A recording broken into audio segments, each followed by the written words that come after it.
Greetings, everyone. Before we begin, I'd love to know where and what time you're listening from. Let me know in the comments. And if you enjoy our stories, leave a like and subscribe so you never miss one. Now, turn off the lights, close your eyes, and relax.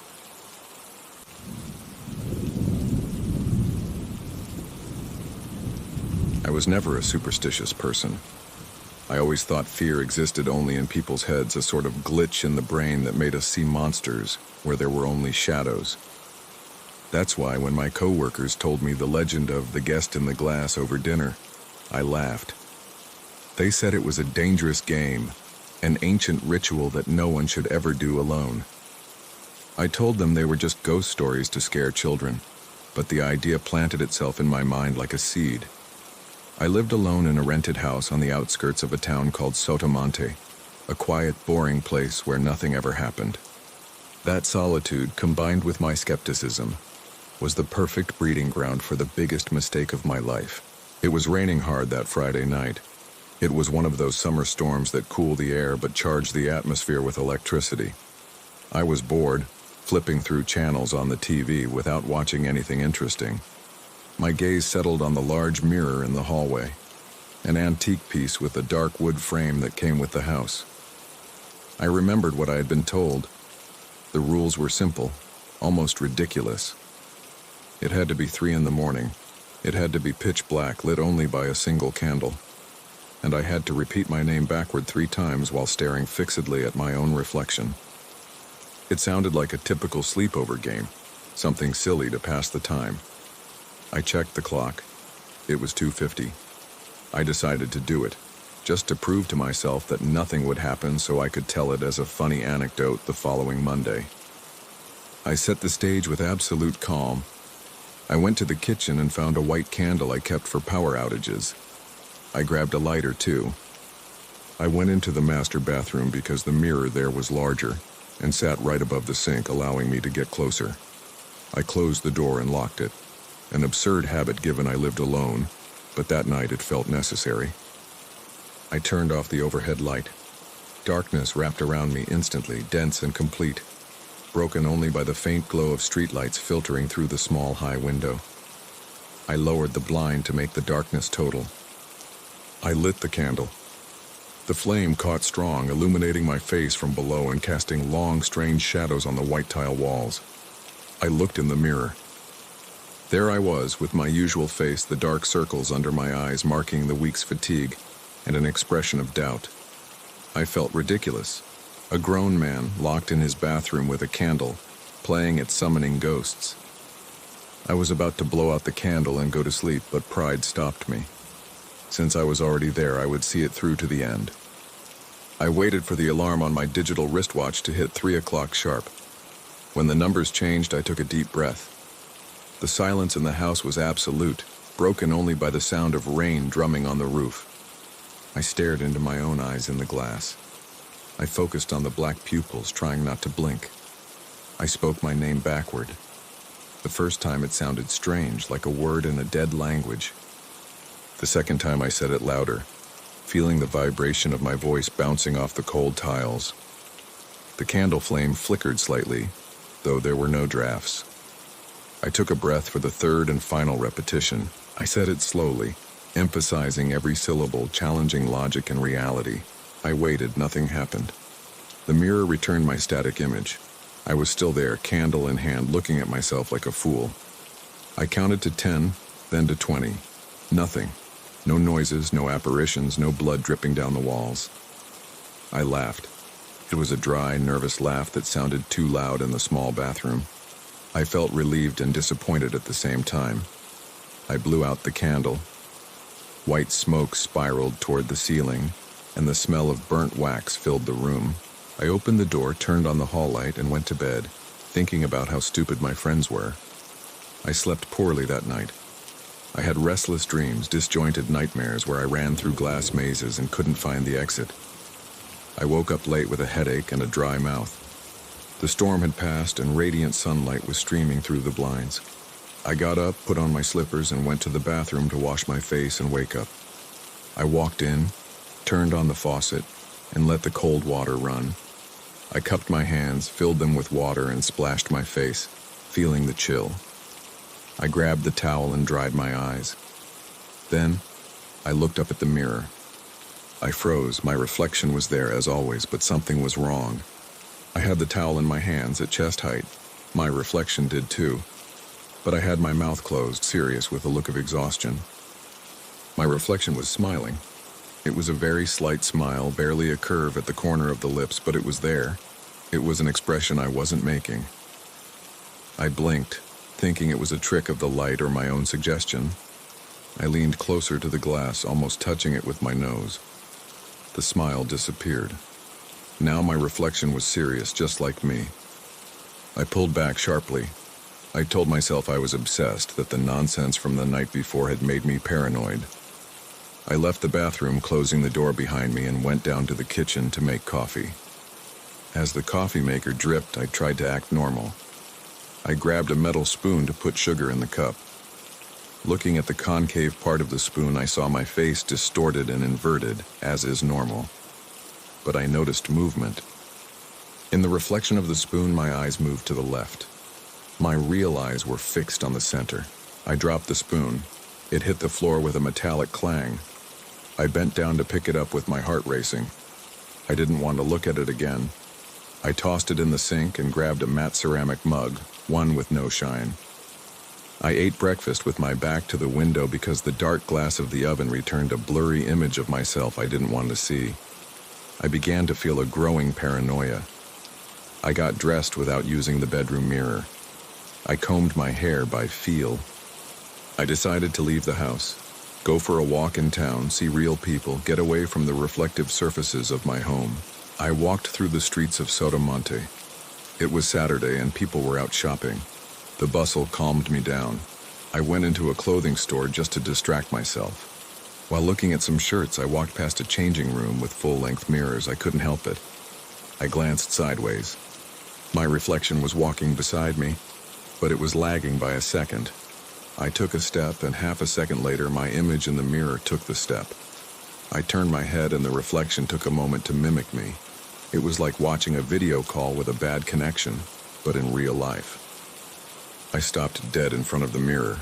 People walked around me without noticing anything. I raised my right hand slowly. My reflection stayed still.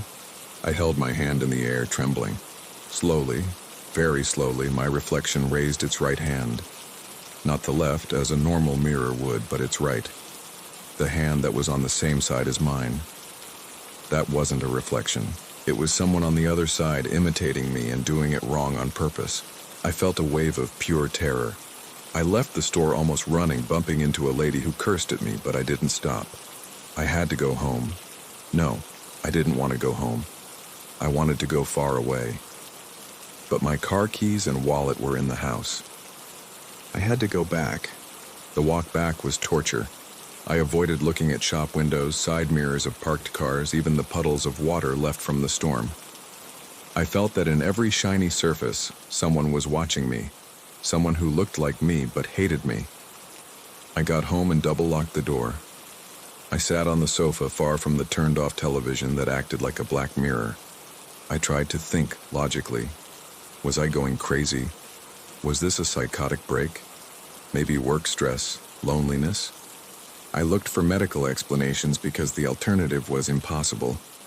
Hours passed. The sunlight began to fade. The house filled with shadows. I knew the night would be the worst. I had to cover the mirrors. If I didn't see them, they couldn't hurt me. That was my childish logic. I looked for old sheets, towels, blankets. I went room by room. I entered the bathroom without looking straight ahead and threw a large towel over the sink mirror. I secured it with duct tape. I did the same with the hallway mirror and the bedroom one. I covered the TV screen with a blanket. I lowered the blinds so the window glass wouldn't reflect the interior as night fell. When I finished, the house looked like a padded bunker. I felt a little safer. I sat in the living room with a book, trying to read, but my eyes darted around the room looking for anything that shone. I had to put away a glass vase, hide the wine glasses from the cabinet. My life was reduced to avoiding my own image. It was 9 at night when I heard the first noise. It came from the bathroom. It It was a soft sound like fabric rubbing against something. Scritch, scratch. I froze on the sofa. I knew what it was. It was the towel I had put over the mirror. It was sliding off. I got up and walked slowly toward the hallway. The bathroom door was open and the light was off. I heard the sound of the duct tape peeling away, then the soft sound of the towel hitting the floor. The mirror was uncovered. It couldn't have been a draft. I had taped that towel with heavy-duty tape using several strips. Someone had ripped it off from the inside. No, from the outside was impossible. Someone had ripped it off from the other side. I approached the bathroom without entering. From the hallway, I could see the mirror. It was dark, but the hall light spilled in enough to illuminate it. There was no one in the mirror. I don't mean there was no one else, I mean I wasn't there. I was standing in the doorframe and the mirror reflected the hallway behind me, the tiles, the bathtub. But I didn't appear. My spot was empty. It was like being a vampire. My physical body was there, but the mirror refused to show me. Or perhaps whatever lived in the mirror had gone somewhere else. I backed away in fear. If my reflection wasn't in the mirror, where was it? Then I saw it. On the hallway floor, the parquet was highly polished and shone under the ceiling lamp. I looked down at my feet. On the floor, my shadow wasn't a black smudge. It had details, it had eyes.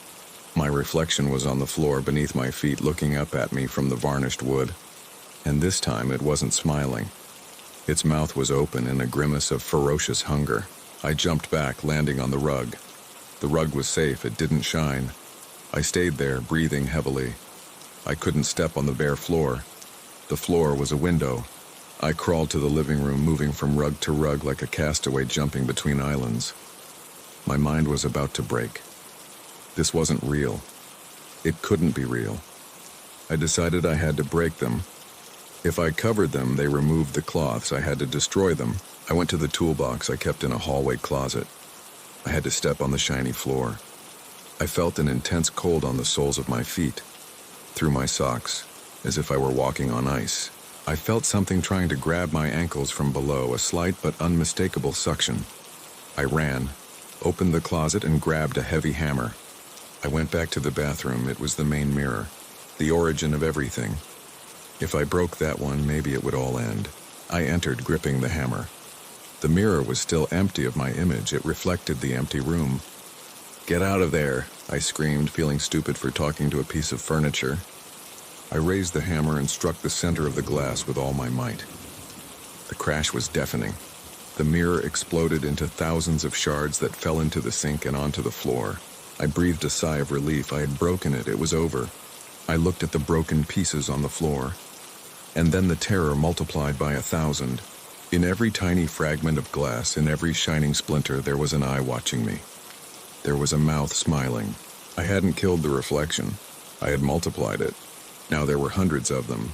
Small, distorted, fragmented. And they were all moving. The glass shards began to vibrate on the floor. They turned on their own to orient themselves toward me. I ran out of the bathroom, stepping on glass that crunched under my soles. I felt a cut on my foot, but I didn't stop. I went to the living room. The hallway mirror, which I had covered with a sheet, began to bulge. The sheet stretched outward as if someone were pushing from inside the glass, trying to get out into the real world.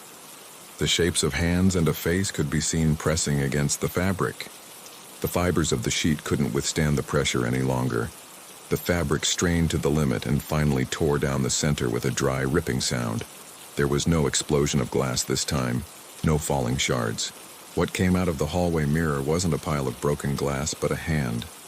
A human hand of flesh and bone. Or at least it appeared so under the artificial light.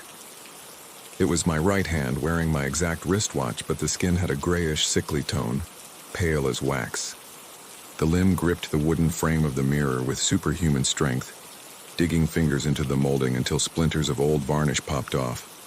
Then came the arm, clad in the sleeve of my own plaid shirt, and finally, the head. Seeing my own double leaning out into the hallway was an experience my brain refused to process for a few seconds. It wasn't a flat reflection or an optical illusion. It had volume, occupied physical space, and cast a shadow. It climbed out of the mirror frame like someone climbing through a narrow window. placing a bare foot on the wooden floor of my house. When it stepped on the parquet, it did so in absolute silence, without making the slightest noise. It stood up to its full height, which was exactly my height, and locked eyes with me. Its eyes were the worst part of the spectacle. They were my eyes, the same color, but they were void of humanity, full of a cold and calculating intelligence. It gave me a twisted, cruel smile, the same one I had seen earlier in the bathroom, but now it was there in 3 dimensions, blocking the way to the bedrooms. Panic broke my initial paralysis. I turned around and ran toward the front door as if a predator were chasing me. I heard footsteps behind me. They weren't normal footsteps. They were heavy, but incredibly fast strides gaining ground by the moment. I reached the front door and my hands were trembling so much I could barely get the key in the lock. I felt a presence right at the nape of my neck, a freezing air that smelled of static electricity and stale dust. I turned the key in desperation, yanked the door open violently, and stumbled out into the cool night, almost falling down the porch stairs in my escape. I didn't look back for a second. I ran toward my car, parked in the gravel driveway. I pulled the remote from my pocket and pressed the unlock button while running. The indicators flashed, briefly illuminating the front yard with an orange glow. In that second of light, I saw the garden wasn't empty. It had rained all night before, and the driveway was full of puddles of stagnant water. In every one of them, in every liquid surface reflecting the night, there was a figure trying to get out. They were copies of me. Some only showed their head and shoulders from the dirty water. Others were already crawling on the gravel, staining their clothes with mud, rising with spasmodic movements to cut off my path. It wasn't just the house mirror serving as a door. It was any surface capable of reflecting an image that had become a portal. I reached the car and jumped inside, locking the doors immediately. I gasped for air, heart pounding against my ribs. I jammed the key into the ignition and started the engine. The headlights turned on, sweeping the darkness with 2 cones of white light. In front of the vehicle, blocking the exit to the road, were 3 of them. They stood motionless, arms hanging at their sides, watching me with that identical expression of mocking hatred. I floored the accelerator without hesitation. Survival instinct overrode any morality. I didn't care about running them over. They weren't people. They were monsters that had stolen my face. The car shot forward, wheels spinning on loose gravel. I hit one of the beings dead center with the bumper. The impact didn't feel like hitting flesh and bone, but like crashing into something hard and brittle, similar to hitting a block of solid ice. The figure shattered into 1,000 shiny pieces that scattered across the ground, but I didn't stop to check if it bled. I pulled onto the main road and sped up, getting away from my cursed house and that army of doubles. I drove gripping the steering wheel so hard my knuckles turned white. I stared at the road, at the white lines flashing under my headlights, trying not to think about the madness I had just witnessed. I told myself I had to go to the police or the hospital in the neighboring town, or just far away to another city where mirrors were inanimate, safe objects. Then I made the fatal mistake of looking in the rearview mirror to see if I was being followed. The back seat of the car was empty, but in the rearview mirror, someone was sitting in the back. It was me.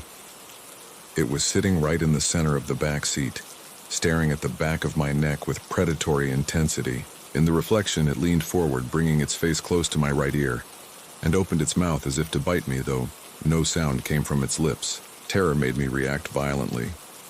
I ripped the rearview mirror off the windshield with a sharp yank, breaking the plastic mount. I threw it onto the floor of the passenger seat so I wouldn't see it, but the side mirrors remained. I glanced at the left side mirror out of pure reflex. My image wasn't driving. The reflection in the side mirror had its hands pressed against the glass from the inside and was pounding with its fists, trying to break the surface to get into the cabin and grab me. And then I looked at the dashboard.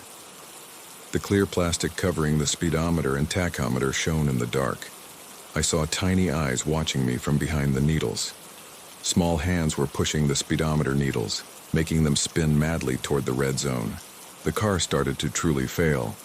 The dashboard lights flickered in a chaotic sequence. The engine lost power and the steering went stiff. The vehicle coasted to a stop in the middle of the dark road, surrounded by a dense, silent forest. The lights died completely, leaving me in absolute darkness.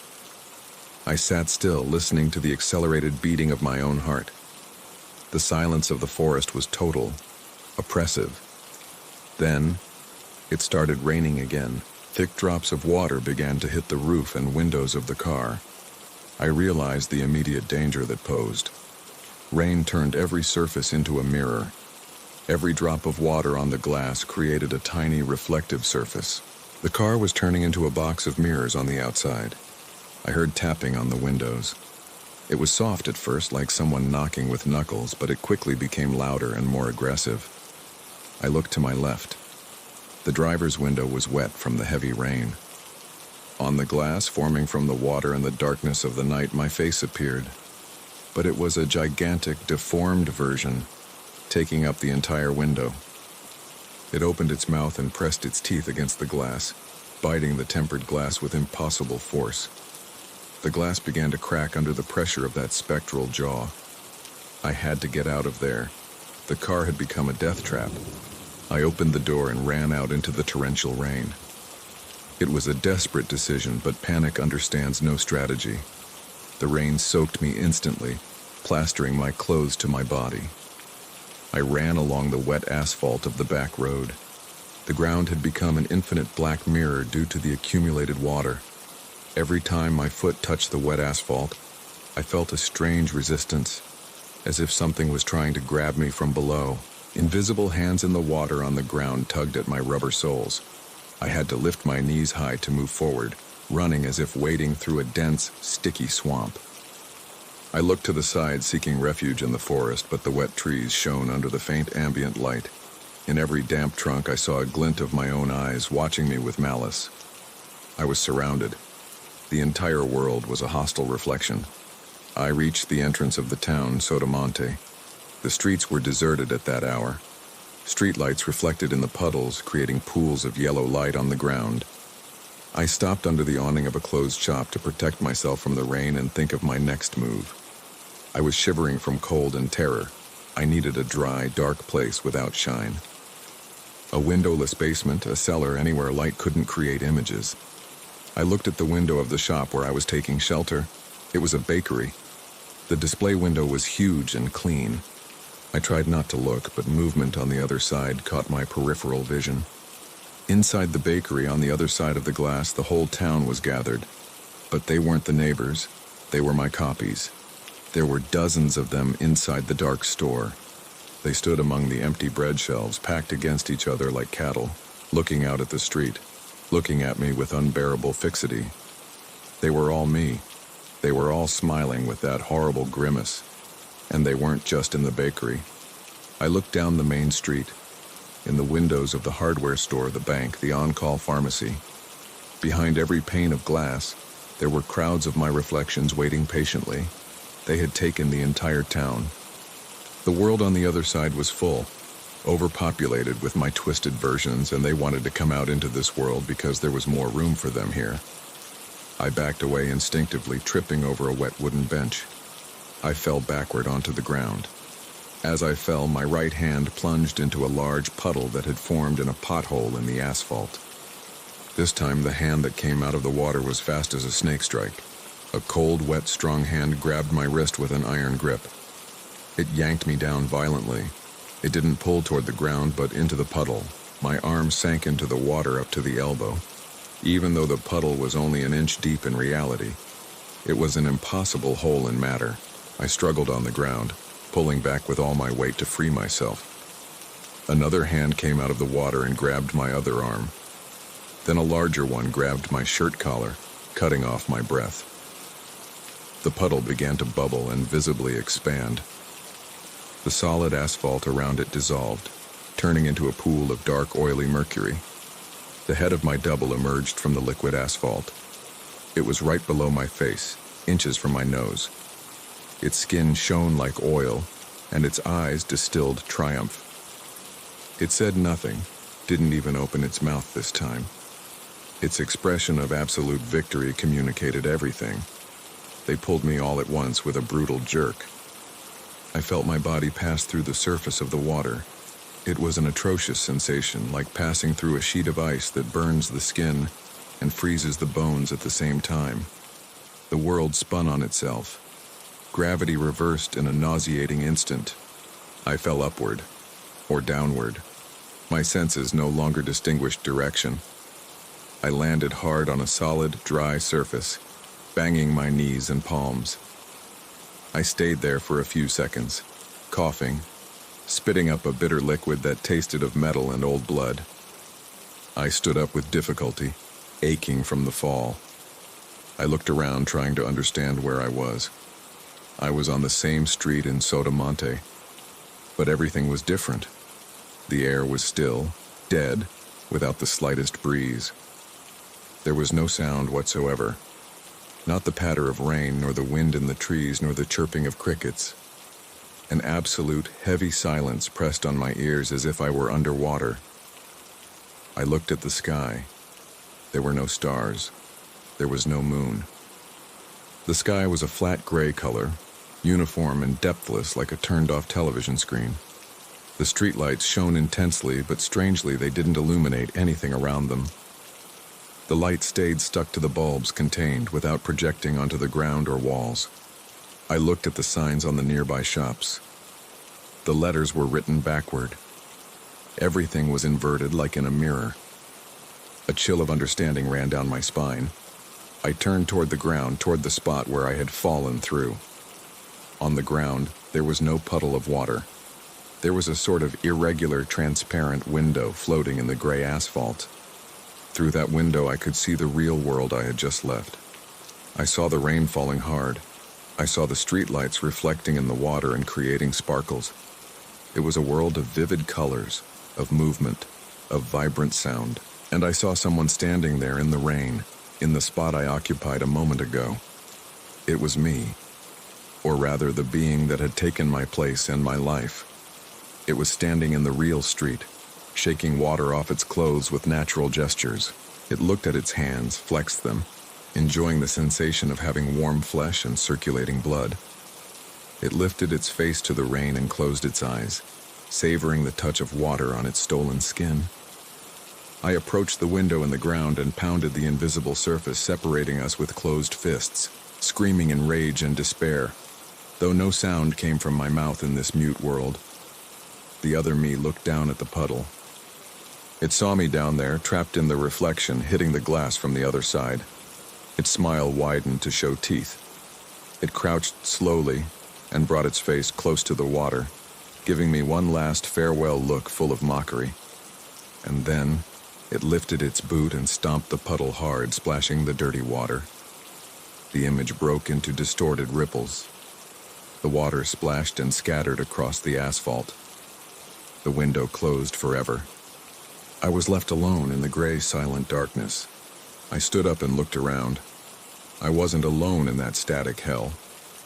The streets of this inverted Sotomonte were full of people. There were thousands occupying the sidewalks and the road, but they all had my face. They were standing, sitting on benches, leaning out the windows of gray houses. All of them were versions of myself. Some were injured, with deep cuts. Others looked like decrepit old men. Others were small children with adult gazes. They all looked at me with an expression of infinite sadness and eternal boredom. One of them, an old man with my face furrowed by deep wrinkles, shuffled toward me. He put a cold, dry hand on my shoulder, squeezing slightly in a gesture of resigned welcome. He didn't speak. No one spoke there. But he pointed toward the gray horizon of the street, indicating I should look for a place to wait my turn. I shoved him away and started running aimlessly through the silent gray streets where illegible signs mocked me, and the air smelled of nothing. I searched frantically for an exit, looking for a mirror, a glass pane, a puddle, anything that had a shine and would take me back to my world. But there were no mirrors there. There were no reflections there. The surfaces were matte, dull, and dead. It was just us, thousands of forgotten copies waiting in the eternal silence. Now I understand too late the true nature of our vanity. We spend our lives looking at ourselves in shiny surfaces, seeking confirmation that we exist, not understanding that every time we observe ourselves, we are feeding the hungry one living on the other side. Mirrors aren't passive objects that return our image. They are glass cages, and we are the careless jailers who sometimes, out of pure boredom, leave the door open. Curiosity is a human defect paid for dearly in the dark, because there are doors that only open once, and when they do, there is no turning back to reclaim the place that belonged to us in the world of light.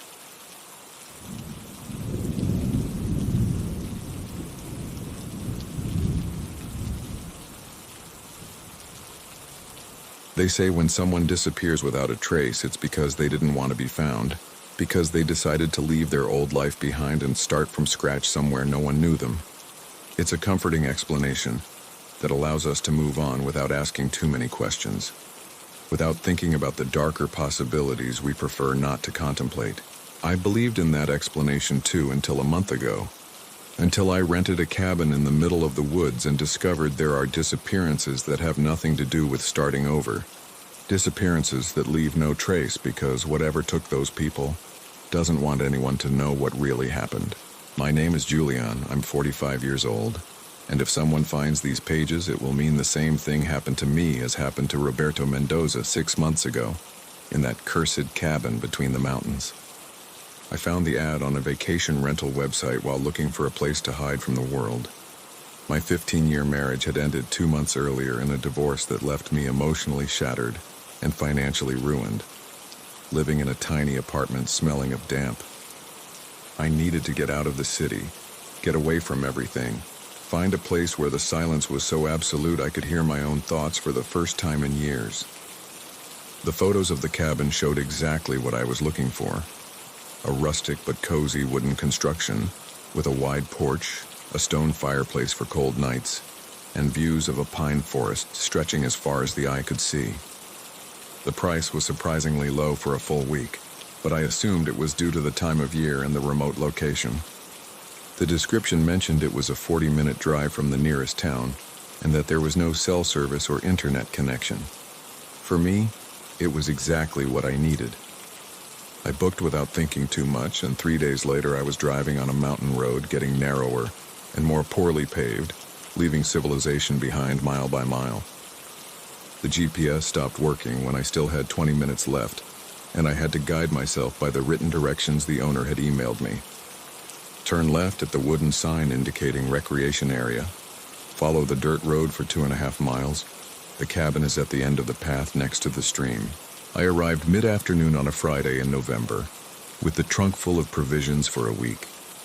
The sky was covered in gray clouds threatening rain, and the wind blew through the pines, creating a sound I found strangely unsettling, as if the forest were whispering warnings I didn't know how to interpret.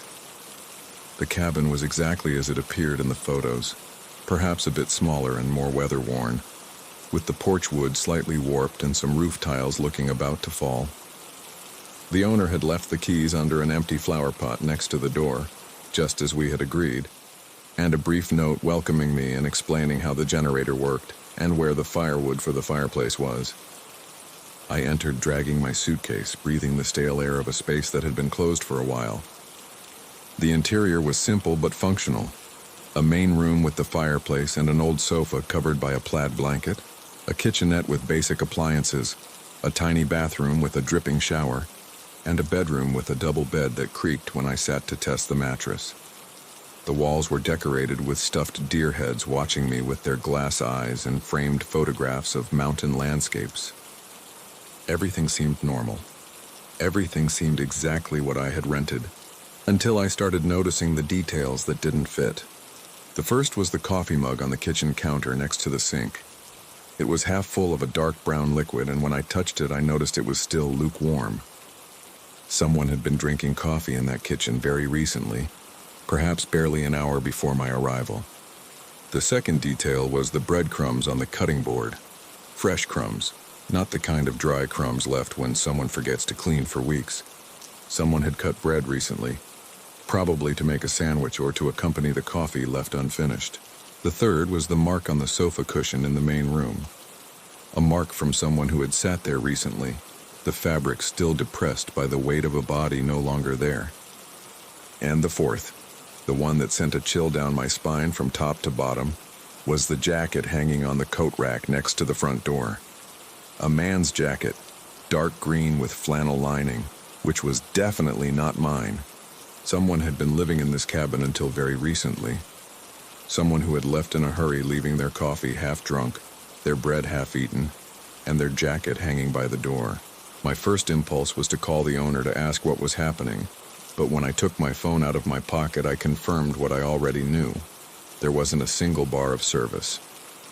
My second impulse was to leave there immediately, but the sky had darkened while I explored the cabin, and the first drops of rain were starting to fall on the roof. The idea of driving 40 minutes on that mountain road in the dark and rain was not at all appealing. I decided to stay that night, and in the morning I would go down to the town to find service and clarify the situation. There was probably a perfectly rational explanation for all this. Maybe the previous tenant had stayed a day longer than expected and had left just before my arrival. Things like that happened constantly in vacation rentals. I lit the fireplace to heat the cabin and made myself a simple dinner with the provisions I had brought. I tried to read one of the books I had packed but couldn't concentrate. My eyes went back again and again to the jacket on the rack and the coffee mug I had left on the counter without daring to touch it. After dinner, I decided to explore the cabin more thoroughly. I don't know exactly what I expected to find. Perhaps more signs someone had been living there. Perhaps some clue about who that person was. I checked the kitchen cabinets, the bedroom dresser drawers. I even looked under the bed and behind the sofa. It was in the bedroom closet where I found the backpack. It was on the top shelf, half hidden behind some old blankets smelling of mothballs. It was a dark green hiking backpack, quite worn from use, with several outer pockets and adjustable straps. It was heavy when I took it down from the shelf, which meant it was full of things. I opened it with hands starting to tremble slightly. Inside were carefully folded men's clothes, t-shirts, hiking pants, underwear, thick wool socks. There was a toiletry bag with personal hygiene products, used toothbrush, half-used toothpaste, razor, deodorant. There was a paperback book with a corner-folded marking page 132, a hand flashlight, a topographic map of the area with several routes marked in red marker, and a brown leather wallet worn from use. I opened the wallet feeling I was crossing a line I shouldn't cross.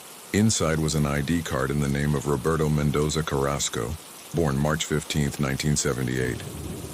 The photo showed a man with an unremarkable face. Brown hair starting to thin at the temples and dark eyes looking at the camera with a serious and tired expression. There was also about 50 euros in bills, 3 credit cards from different banks, the driver's license with the same photo, and a small photograph of a blonde woman smiling next to 2 children who must have been between 5 and 8 years old. Roberto Mendoza had a family waiting for him somewhere. He had come to this cabin with his backpack full of clothes and his documents and his money. And he had left without taking any of that, leaving behind everything he would need to identify himself, to pay, to return home. No one does that voluntarily. I barely slept that night. Every creak of the wood startled me. Every gust of wind against the windows made me sit up in bed with my heart beating in my throat. I left all the lights on and put a chair against the bedroom door.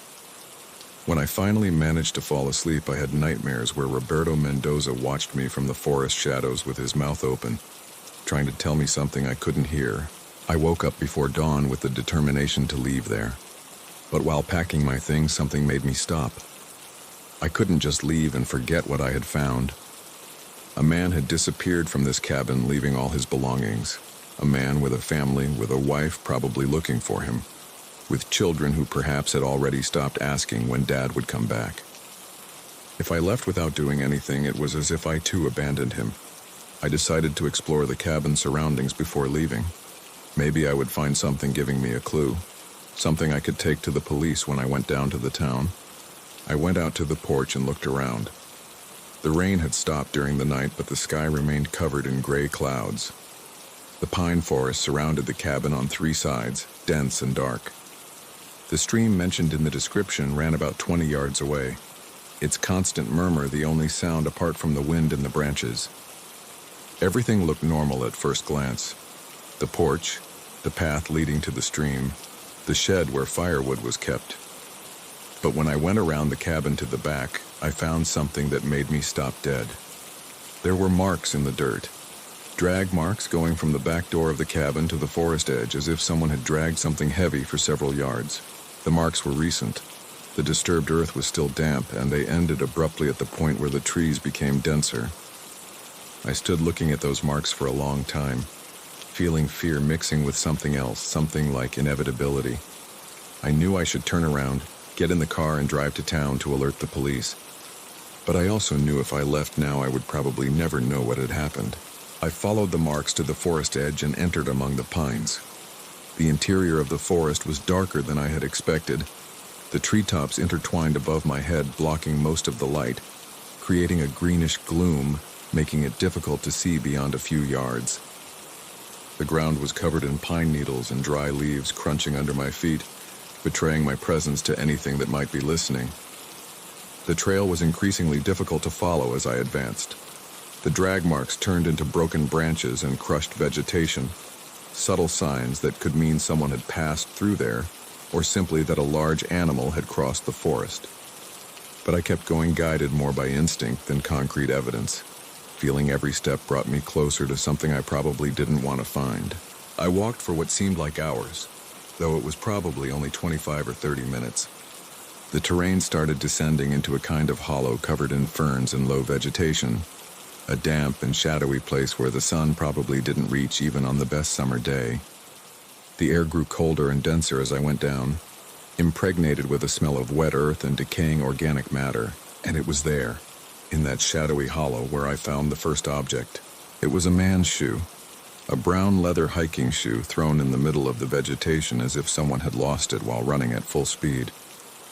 It was stained with mud and something darker that could be dried blood, and when I picked it up to examine it, I noticed the sole was partially detached, as if it had been ripped off by force. A few yards ahead, I found the other shoe in the same condition as the first, and further on, half buried among the ferns, a plaid shirt torn and blood-stained. So much blood the fabric was stiff and darkened. The trail of objects continued down the hollow, leading me deeper and deeper into the forest. I found a leather belt with the buckle twisted at an impossible angle, a wristwatch with the strap ripped off and the crystal cracked, metal-rimmed glasses trampled until unrecognizable. Every object told part of a story I didn't want to imagine. The story of a man who had been chased through the forest by something that had been catching up to him piece by piece while he ran desperately toward nowhere. And then I reached the clearing. It was a circular space about 30 feet in diameter where absolutely nothing grew. No grass, no ferns, not even moss. Just black, compact earth seeming to have been burned or poisoned by something that had killed all life forms. The contrast with the lush vegetation surrounding it was brutal, as if someone had cut out a circle of death in the middle of the forest. In the center of the clearing was a hole. It wasn't a natural hole. It was a dark opening in the ground about 6 feet in diameter, going down at an angle into the depths of the earth, with irregular edges as if something had dug from below, breaking through rock and dirt until reaching the surface. And next to the hole, lying face down on the sterile earth with limbs extended at impossible angles, was Roberto Mendoza's body. I recognized him by the clothes he was wearing, the same I had seen in the backpack in the closet. His position was completely unnatural, arms and legs twisted in directions no living body could adopt, spine curved backward forming an impossible arch. What remained of his clothes was soaked in dried blood, and the visible skin was covered in wounds that didn't seem caused by any animal I knew. Marks looking more like burns, deep furrows with cauterized edges. His head was turned toward where I stood, showing me a face frozen in an expression of absolute terror. The eyes were open, and had acquired that whitish color of corpses dead for a while. The mouth was open in a silent scream, showing teeth stained with dried blood, and the facial skin was partially detached in several places, as if something had ripped it off in strips. I took a step back, then another, unable to look away from the mangled body and the dark hole opening in the earth next to it. And then I heard the sound. It came from inside the hole. It was like a wet scraping, like something big and heavy dragging itself through the earth. It started very low, so low it was barely audible, but grew louder as whatever produced it approached the surface. I could feel the vibration through the ground under my feet, a rhythmic and constant vibration like the beat of a gigantic heart buried in the depths. Something was coming up, something living in that hole, something that had killed Roberto Mendoza and now knew I was up there. I ran. It wasn't a conscious decision, it was pure survival instinct taking over my body. My legs started moving before my brain finished processing what was happening, taking me back the way I had come, jumping over ferns and dodging trunks while the sound behind me grew louder and louder. I didn't dare look back because I knew if I saw what was chasing me, I would lose the little sanity I had left. I don't remember the way back to the cabin. My memory of those minutes is a confused blur of branches hitting my face and roots trying to trip me. I only know suddenly I was on the cabin porch, with legs trembling so violently they could barely hold me and lungs burning as if I had breathed fire. I searched for the car keys with hands that wouldn't stop shaking, found them after what seemed like an eternity, reached the car, started the engine, and got out of there flooring the accelerator. I drove to town respecting no speed limit, compulsively checking the rearview mirror every few seconds, expecting to see something following me. When I finally reached the town and saw the first houses and parked cars, I felt a relief so intense I had to pull over on the shoulder, because tears prevented me from seeing the road. I went straight to the civil guard station and told them everything I had seen, everything I had found, everything I had heard coming out of that hole in the ground. I told them about the backpack and the ID card, about the trail of objects leading to the clearing, about Roberto Mendoza's body lying next to the hole. They looked at me skeptically at first, exchanging glances, making it clear they thought I was crazy or under the influence of some substance. But when I showed them the photos I had taken with my phone of Roberto Mendoza's ID card, their expressions changed. Roberto Mendoza Carrasco had been officially missing for 6 months. He had rented the same cabin as me in early May. His wife had reported his disappearance when he didn't return home at the end of the week, nor appeared at work the following Monday. The police had investigated the case, questioned the cabin owner, searched the surroundings, but found absolutely no trace of him. The cabin was empty and apparently clean when officers went to inspect it. The officers organized a search party that same afternoon. 4 armed civil guards, a mountain rescue team, and me guiding them through the forest to the place where I had found the body. I was completely terrified of returning to that place, but couldn't refuse to help. But when we reached the clearing after almost an hour of walking, we found nothing. Roberto Mendoza's body had disappeared completely, without leaving a drop of blood or a piece of clothing. The hole in the center of the clearing had closed, as if it had never existed, the black earth showing a smooth surface without any opening. The objects I had found during my descent, the shoes and shirt and belt, had all disappeared. The only thing remaining was the clearing itself, that perfect circle of sterile earth where absolutely nothing grew, the only proof that place was different from the rest of the forest. They didn't believe me, of course. They let me go after taking my statement and recommended I seek professional help. I gathered my things from the cabin under the watchful eye of a young officer and left that place swearing to myself I would never return. That was exactly a month ago. Since then, I haven't been able to sleep more than 2 or 3 hours straight. Every time I close my eyes, I see Roberto Mendoza's face looking at me from the black earth of the clearing. I see the dark hole opening toward the depths. I hear that dragging sound still echoing in my nightmares. I've lost almost 20 pounds because I can barely eat. I've stopped going to work because I can't concentrate. And my family is convinced the divorce caused me some kind of nervous breakdown. But that's not the worst part. The worst is what started happening exactly 2 weeks ago. The first time was a night I woke up at 3 a.m. with the absolute certainty someone was watching me. I turned on the light expecting to find an intruder, but there was no one. However, on the floor next to the bedroom door, there was a trail of dark, damp earth that wasn't there when I went to bed. The second time I found forest mud in the hallway. The third time I found dry pine needles inside my closet among my clothes. The fourth time I found a drag mark on the living room carpet, identical to the ones I had seen at the cabin going from the window to the space under the sofa. Something has followed me from the forest, or something has found me after I found what I wasn't supposed to find. I've tried telling the police, but they no longer take me seriously. I've tried telling my family, but they think I need medication. I've tried moving to another apartment, but the signs appeared the first night in the new place. as if it didn't matter where I hid. Last night, the trail of earth reached the foot of my bed. Last night, I heard that dragging sound right on the other side of my bedroom wall, so close I could feel the vibration through the headboard. Last night, when I dared to open my eyes in the darkness of 4 a.m, I saw a figure standing by my bedroom window. It wasn't Roberto Mendoza, although it wore his face like a poorly adjusted latex mask showing the edges of something different underneath. It looked at me with eyes that weren't eyes, just 2 black holes opening toward an infinite and hungry darkness. And when it opened its mouth to speak, what came out weren't words, but that dragging sound, that wet and heavy scraping of something coming up from the depths of the earth, amplified 1,000 times until it filled the entire room. When dawn broke and the thing finally disappeared with the first sunlight, I found something on my nightstand that wasn't there when I went to bed. It was Roberto Mendoza's ID card, the same one I had photographed and left in the backpack at the cabin. And on the back, written with something looking like dried blood already blackened by time, was an address. The cabin address. I think it wants me to go back. I think I have no choice. I think tonight when the sun sets, I'm going to get in my car and drive down that mountain road until I reach the dirt path leading to the cabin by the stream. And I think this time I'm not coming back. If someone finds these pages, please don't come looking for me. Don't make the same mistake Roberto Mendoza made that I made. There are things it is better not to know. There are doors it is better not to open. And there are cabins it is better not to rent, no matter how cheap the price seems.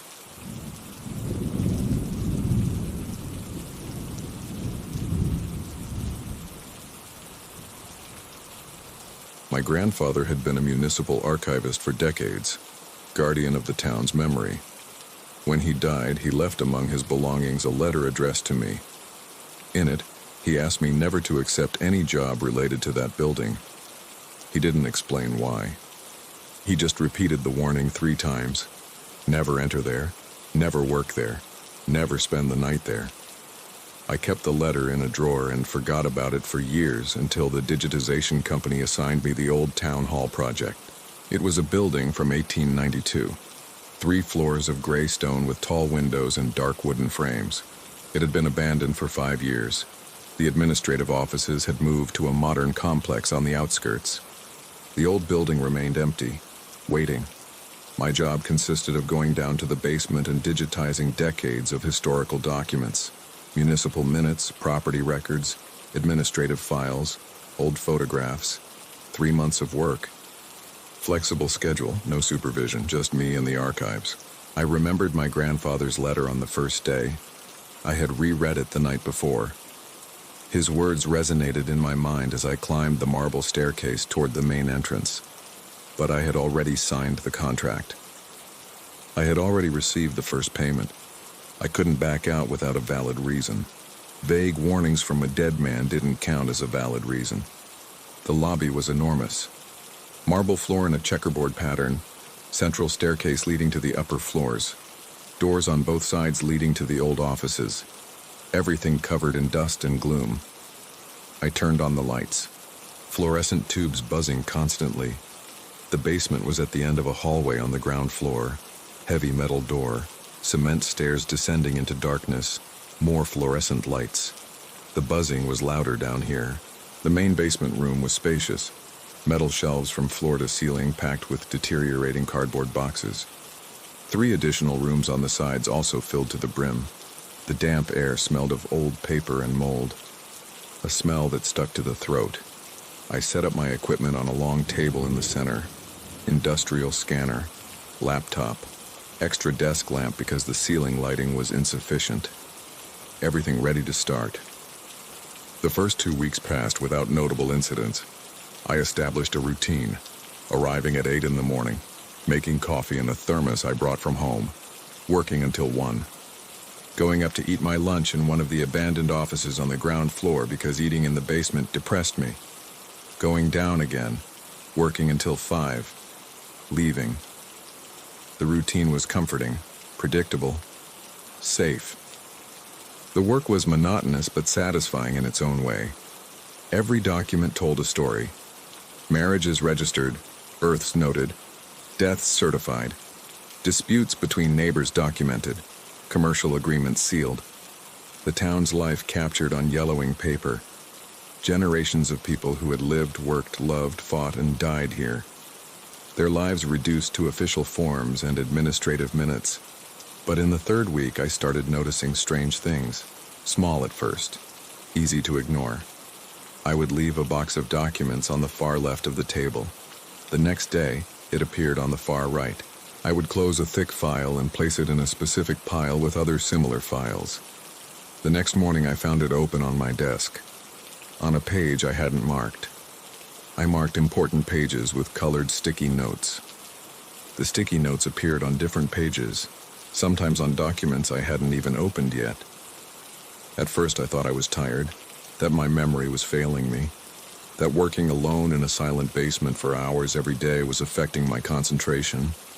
It was easy to lose track of things, easy to forget where you had left something, easy to confuse one document with another.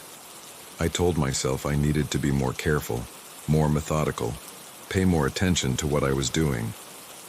I started taking pictures of my desk before leaving each afternoon, to document exactly where I left everything, to be able to verify the next day if something had changed. The photographs didn't lie. Things moved. Boxes changed position. Files opened themselves. Sticky notes appeared in places where I hadn't put them. But the photographs only proved something weird was happening. They didn't explain what, nor why, nor who was doing it. During the fourth week, I found the old photographs. They were in a box marked Municipal Photographic Record 1920 to 1950. Black and white photographs. Some blurry from the passage of time, others surprisingly sharp. Images of official town events, public building inaugurations, city council sessions, important anniversary celebrations, religious processions, parades, the town's public life meticulously documented. I began scanning them one by one. Each photograph required special care. They were fragile. The paper disintegrated at the edges. I had to handle them with white gloves, place them gently on the scanner, adjust the resolution to capture every detail, save them in digital files organized by date. It was slow but important work. These photographs were historical treasures, windows into the town's past. One photograph in particular caught my attention. It showed the town hall council chamber, the second floor. A long, dark wooden table dominated the center of the room. High-backed chairs around the table.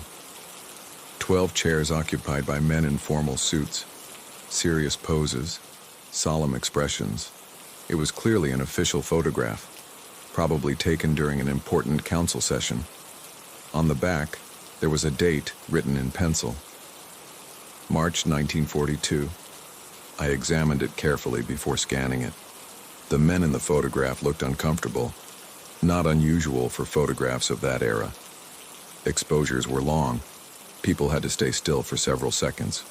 But there was something else in their expressions. Something I couldn't identify exactly. A tension and unease, as if they knew something bad was going to happen. I scanned it carefully. I put it back in its original box. I continued with other photographs. The next day, when I arrived at the basement, that specific photograph was on my desk. Not inside its box.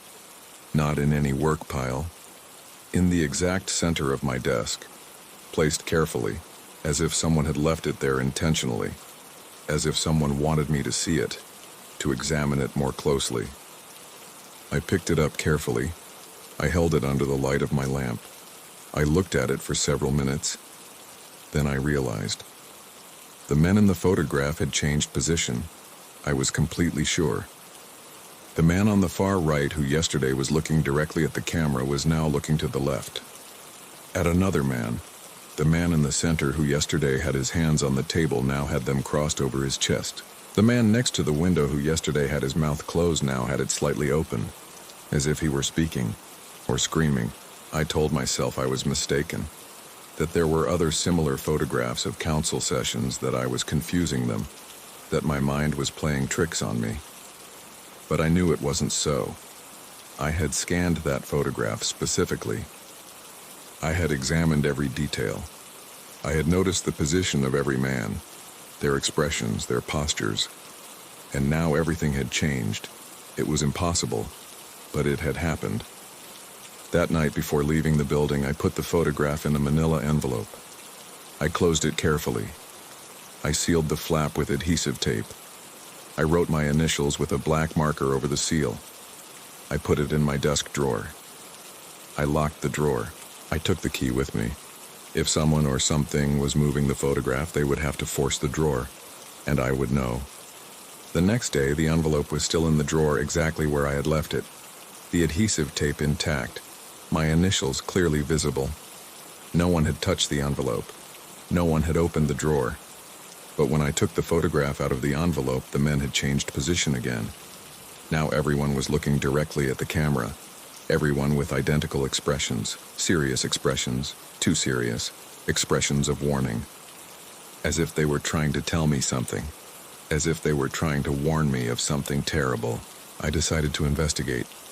I went up to the ground floor. I searched the abandoned offices. I opened dusty filing cabinets. I looked for information about the building, about its history, about significant events that had happened here. I found several filing cabinets with historical indices organized by decades. I reviewed those from the 40s.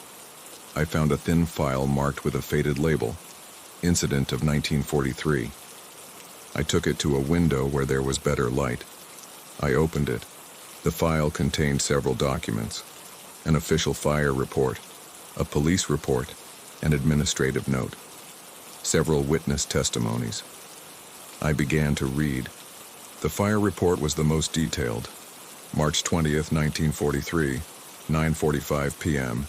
Emergency call reporting fire at Town Hall. Fire unit dispatched immediately. Arrival at scene at 10:25 p.m. The report described the scene. Dense smoke coming out of the second floor windows, specifically from the council chamber. The building doors open. The lobby full of smoke. Several witnesses outside screaming that there were people trapped upstairs. The firefighters went up immediately. They reached the council chamber. The double doors were closed. They tried to open them. They couldn't. The doors didn't respond, as if they were blocked or jammed. They had to use axes to force them. It took them several minutes to break the doors. When they finally entered, they found 12 bodies. The 12 city council members who had been in session that night. All dead. Cause of death determined as smoke inhalation and second and third degree burns. The report noted with technical language that the corpses were found in their respective seats around the session table. No evidence of attempted evacuation toward the exits. The file included a list of victims, 12 names, ages between 35 and 68. Mayor, 6 councilors, municipal secretary, treasurer, 2 legal advisors, an archivist. It also mentioned that the council chamber was closed after the incident, sealed by administrative order. The reasons cited were irreparable structural damage and respect for the memory of the deceased. The room would never be repaired or used again. I went back to the basement with the file. I took out the photograph from March 1942. I compared the faces of the men with the names on the list of victims. They matched. The 12 men in the photograph were the 12 men who died in the fire a year later. I was looking at a portrait of doomed men. Men posing for the camera without knowing they had only a year left to live. That night I couldn't sleep. I closed my eyes and saw their faces, their serious expressions, their rigid postures. I saw the council chamber, the flames, the smoke, the bodies sitting in their chairs. The next morning I arrived at the town hall later than usual, almost 10. When I entered the building, I noticed something immediately. There was a smell in the air, faint but unmistakable. Smoke. As if something were burning somewhere in the building. I looked around for visible signs of fire. There were none. No alarm sounding, no visible smoke. But the smell was there. Pervasive. Impossible to ignore. I checked all the ground floor offices methodically. I opened doors. I looked in closets, in corners, behind furniture, nothing, no source. The smell seemed to come from upstairs, from the second floor. I had never gone up to the second floor before. I had no reason to do so. My work was confined to the basement, but now I needed to know where that smell was coming from. I climbed the stairs slowly. The wooden handrail was covered in dust. My footsteps left marks in the dust on the floor. No one had climbed these stairs in a long time. The second floor was similar to the ground floor in structure. Long hallways, doors on both sides, tall windows. But here the abandonment was more evident, deeper, as if this floor had been forgotten before the rest of the building. There was debris in some corners, peeling paint on the walls, loose boards on the floor creaking under my feet, cobwebs on the ceilings. The dust was thicker here. I walked down the main hallway following the smell. It got stronger as I advanced.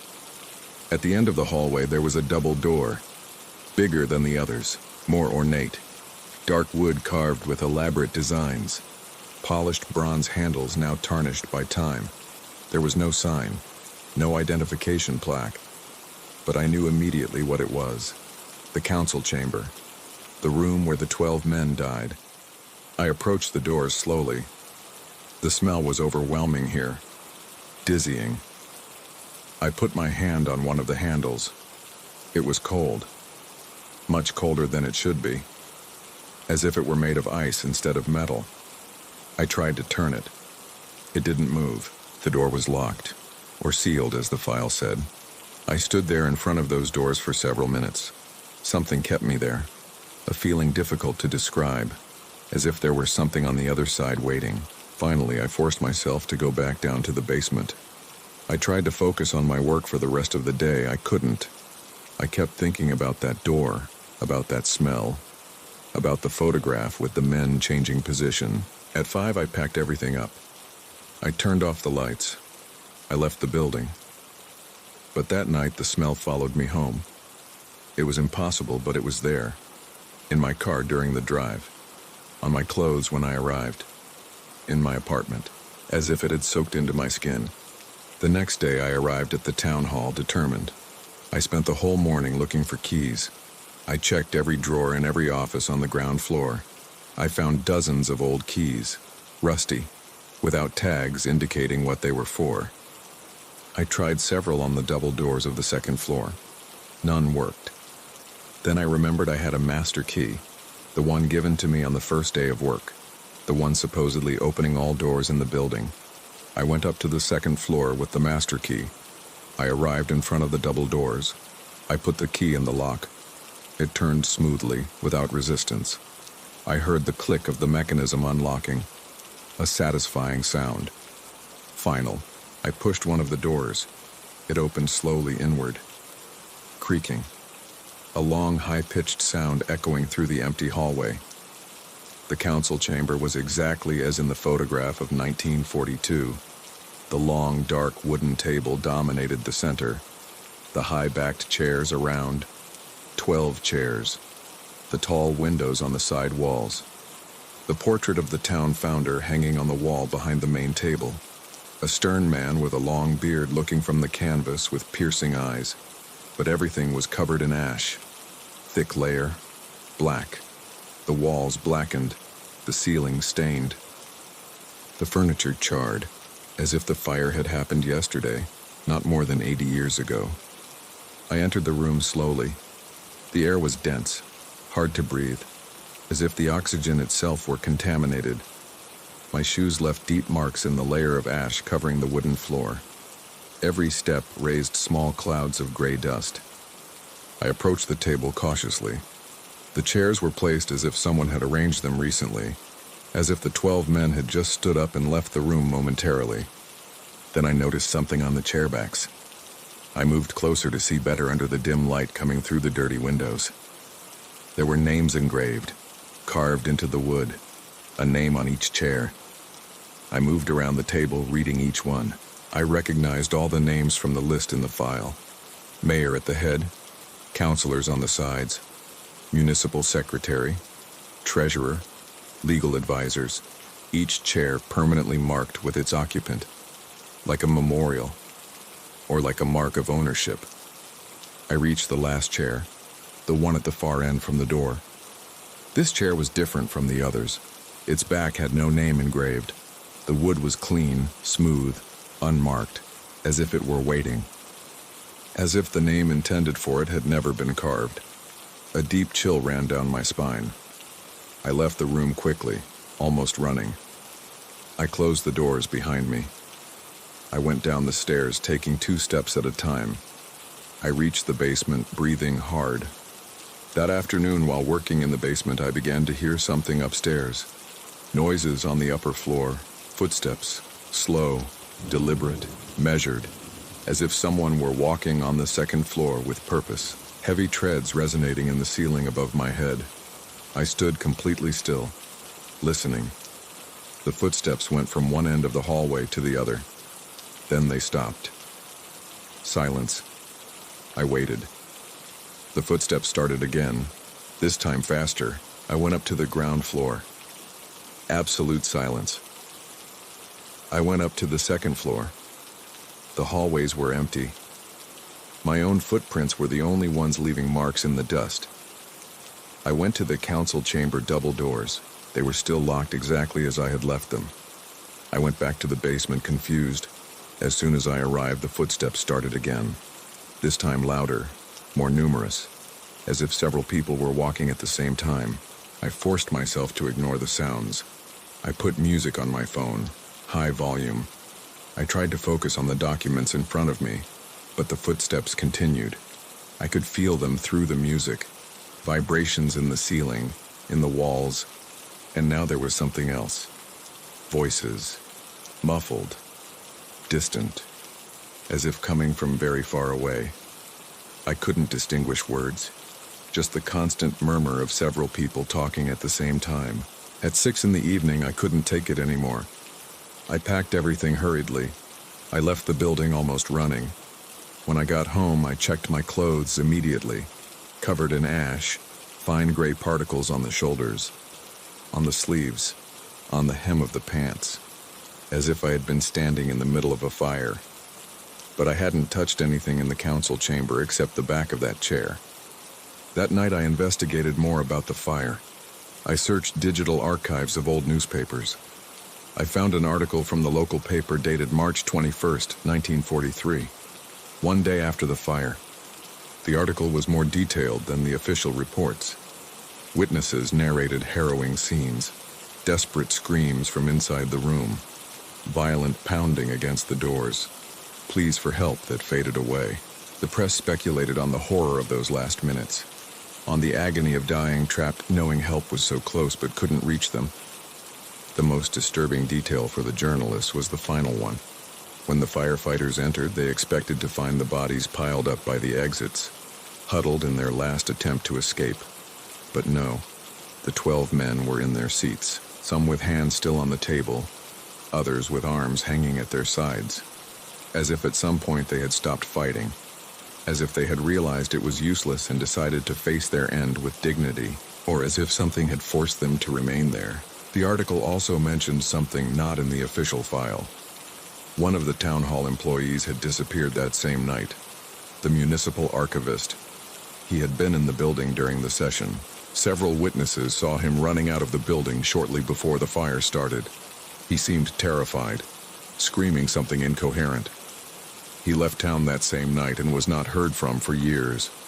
Authorities looked for him, wanted to question him, thought maybe he knew something about the origin of the fire, but he had vanished without a trace. The article included his full name. It was my grandfather. My breath stopped. I read that section 5 more times. There was no mistake. My grandfather had been there. He had witnessed something. He had fled.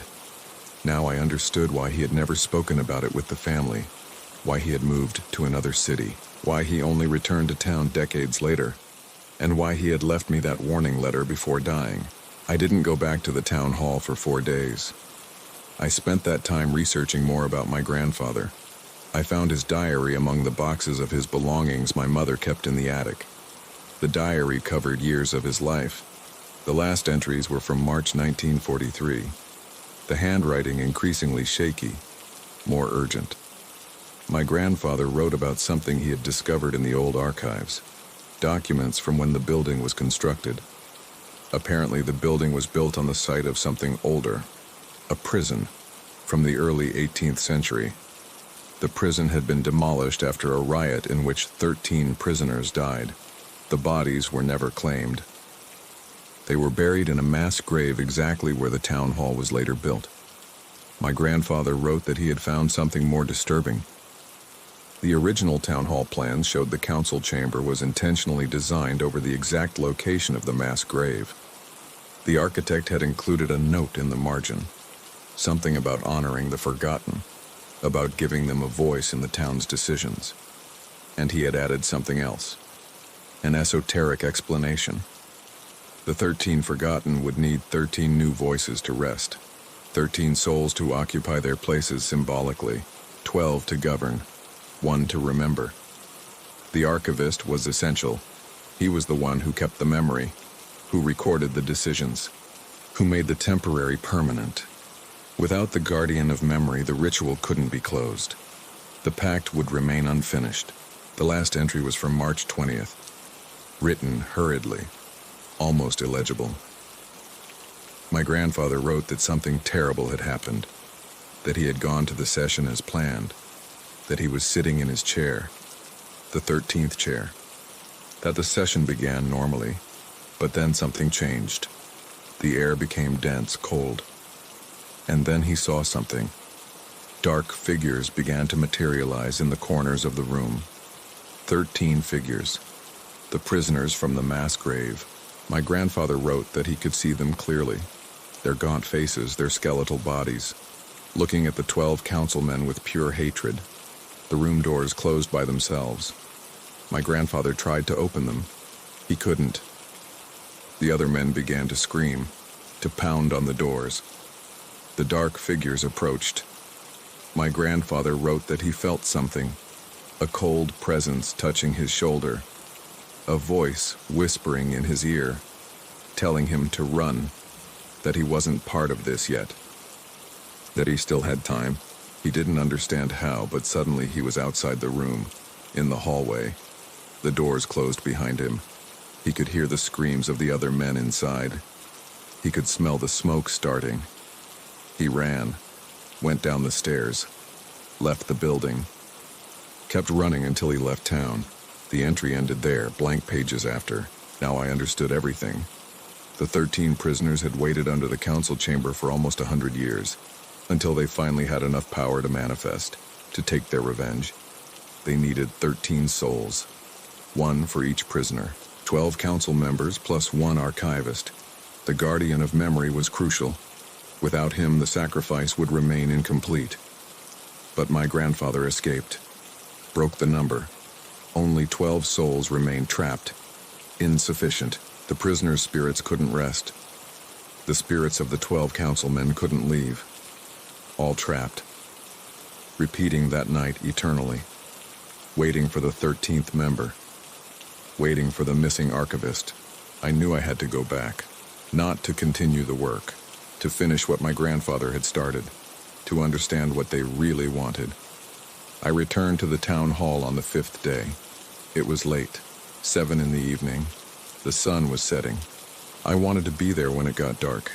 I needed to see what happened in that building at night. I entered with a flashlight, a camera, an audio recorder. I went down to the basement as always. I turned on only my desk lamp, left the ceiling lights off. The darkness was denser this way. I sat in my chair, put the recorder on the table, on, recording. I waited. The minutes passed painfully slowly. The building creaked and groaned around me, until 9 at night. At exactly 9, I heard the footsteps, upstairs, on the 2nd floor. This time there was no ambiguity. They were clear footsteps, multiple people walking. The voices also began. Conversations, murmurs, discussions about municipal matters. It was a council session. They were holding a municipal council session. 80 years after dying, 80 years repeating it. I grabbed my flashlight and the recorder. I climbed the stairs slowly. My heart beat so hard I could hear it in my ears. The footsteps and voices continued, clearer as I went up. I reached the 2nd floor. The hallway was dark except for a light at the end. The council chamber double doors. There was light coming from under the doors. Yellow light, flickering, like oil lamps or candles. I approached slowly. Every step required effort, as if I were walking against an invisible wind. The voices were crystal clear now. Men arguing heatedly, some calm, others agitated. I could hear the bang of a gavel on wood, the mayor calling to order. I could hear the scratching of quills on paper, the secretary taking minutes. A full session taking place behind those doors. I put my hand on the handle. It wasn't cold like last time, it was warm, almost hot. I turned slowly. The handle gave way without resistance. I pushed the door. It opened inward, revealing the room. The room was no longer covered in ash. The walls were clean, painted a light cream color, the white ceiling unstained, the furniture new and polished. Oil lamps hanging from the ceiling provided warm light, and the 12 men were sitting around the table. Not shadows, solid, tangible, real, as if they were completely alive. They turned toward me when I entered, all at the same time. 12 pairs of eyes looking at me, without surprise, without fear, with something that looked like relief. The mayor stood up slowly from his chair. He was a man of about 50, gray hair, well-trimmed mustache, impeccable dark suit. He spoke with a clear and firm voice. He told me I had taken a long time to arrive, that the session had been waiting to be completed for 80 years, that they couldn't move forward without the 13th member, without the archivist. He pointed to the empty chair, the nameless chair at the end of the table. He told me that was my place, that it had always been my place, that my grandfather had fled his responsibility, but that I could correct that mistake, that I could finish what had been started. I looked at the empty chair. There was someone sitting there, a blurry figure, undefined, like dense smoke taking vaguely human shape. It had no clearly defined face, but I could feel its gaze on me. I could feel its longing, its need to be complete, to be real. I asked what would happen if I sat down. The mayor smiled, a sad smile, tired. He explained that once the session was completed, everything would end. The 12 council members could finally rest. The 13 prisoners could finally take revenge and then leave.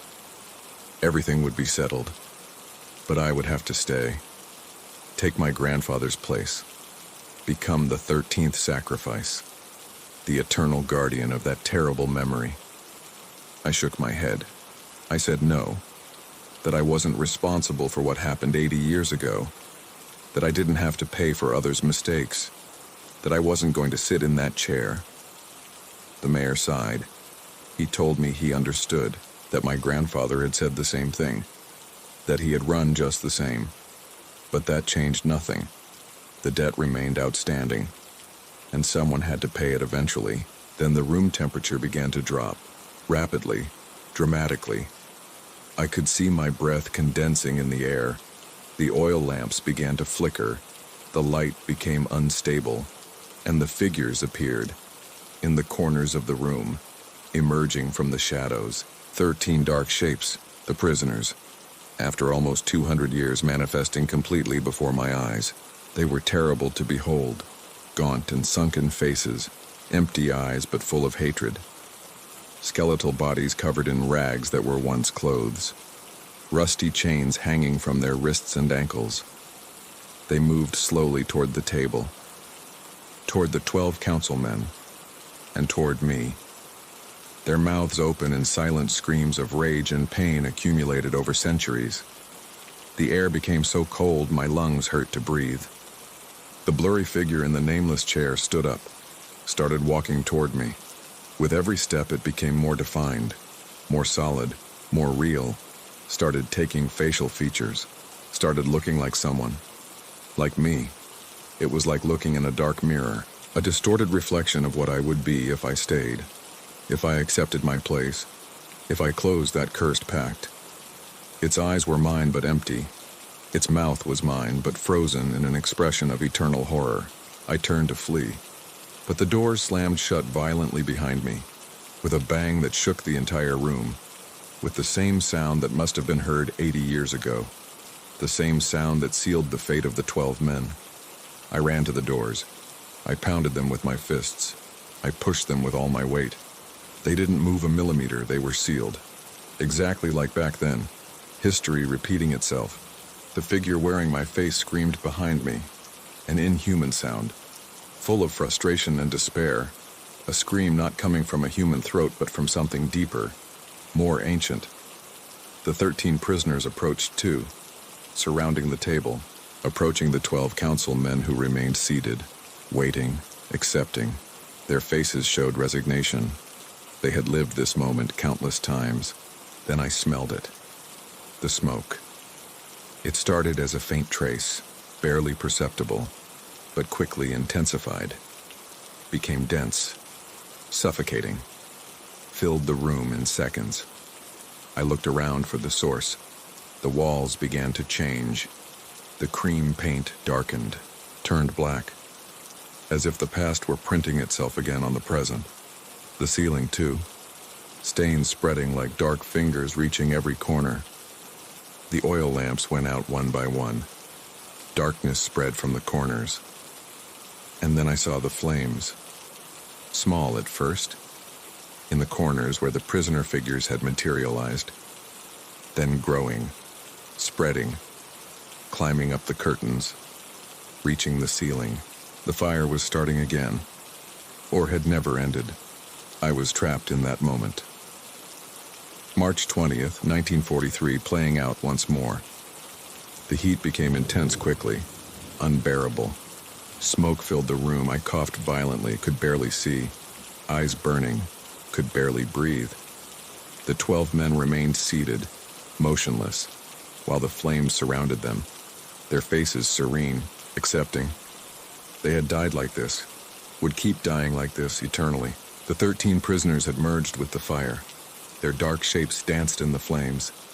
They were part of the fire now, the burning revenge of the forgotten, the wrath of the buried without names. The figure with my face approached, extended a hand toward me, a hand no longer completely solid, starting to burn too, pointing to the empty chair, demanding I take my place. Then I remembered something from my grandfather's diary. He wrote a voice had told him to run, that he wasn't part of this. Someone or something had helped him, had let him escape. I looked around desperately seeking that same help. And I found it. One of the dark figures was different, didn't move with the others, didn't dance in the flames with that vengeful frenzy, stayed apart, near one of the windows, watching, and then pointed, a deliberate gesture, toward the window closest to where I was. I didn't think. I didn't hesitate. I ran toward the window he had pointed to. It was sealed, painted over the frame. I looked for something to break it. I grabbed a chair. Not the nameless chair. One of the others. I lifted it with desperate strength. I threw it against the glass with everything I had. The glass shattered. The sound was deafening. Shards flying in all directions. Some cutting my face, hands, but I didn't care. Fresh air rushed in. The flames roared louder, fed by new oxygen. The entire room was a ball of fire now. I didn't hesitate. I didn't look back. I jumped out the window, second floor. 2 stories of free fall, wind whistling in my ears. I saw the ground approaching. The entrance porch roof. I fell on it. The impact was brutal, violent. I felt something snap in my left ankle, sharp pain like lightning shooting up my leg. I rolled, couldn't control the movement, fell from the porch roof to the ground. More pain, in the shoulder, in the ribs, in the back. My whole body was pain, but I was outside. I was alive. I crawled away from the building. Every movement was agony, the broken ankle dragging uselessly, but I forced myself to continue, to get away. When I could finally turn around, I looked at the building. The council chamber windows glowed with intense orange light. The fire burned inside with impossible ferocity, but there was no smoke coming out, no flames visible from the outside. The other building windows were dark, quiet. Only that room burned, only that interior glow. Contained, trapped, as if the fire existed on a different plane, as if it burned eternally in a frozen moment of time.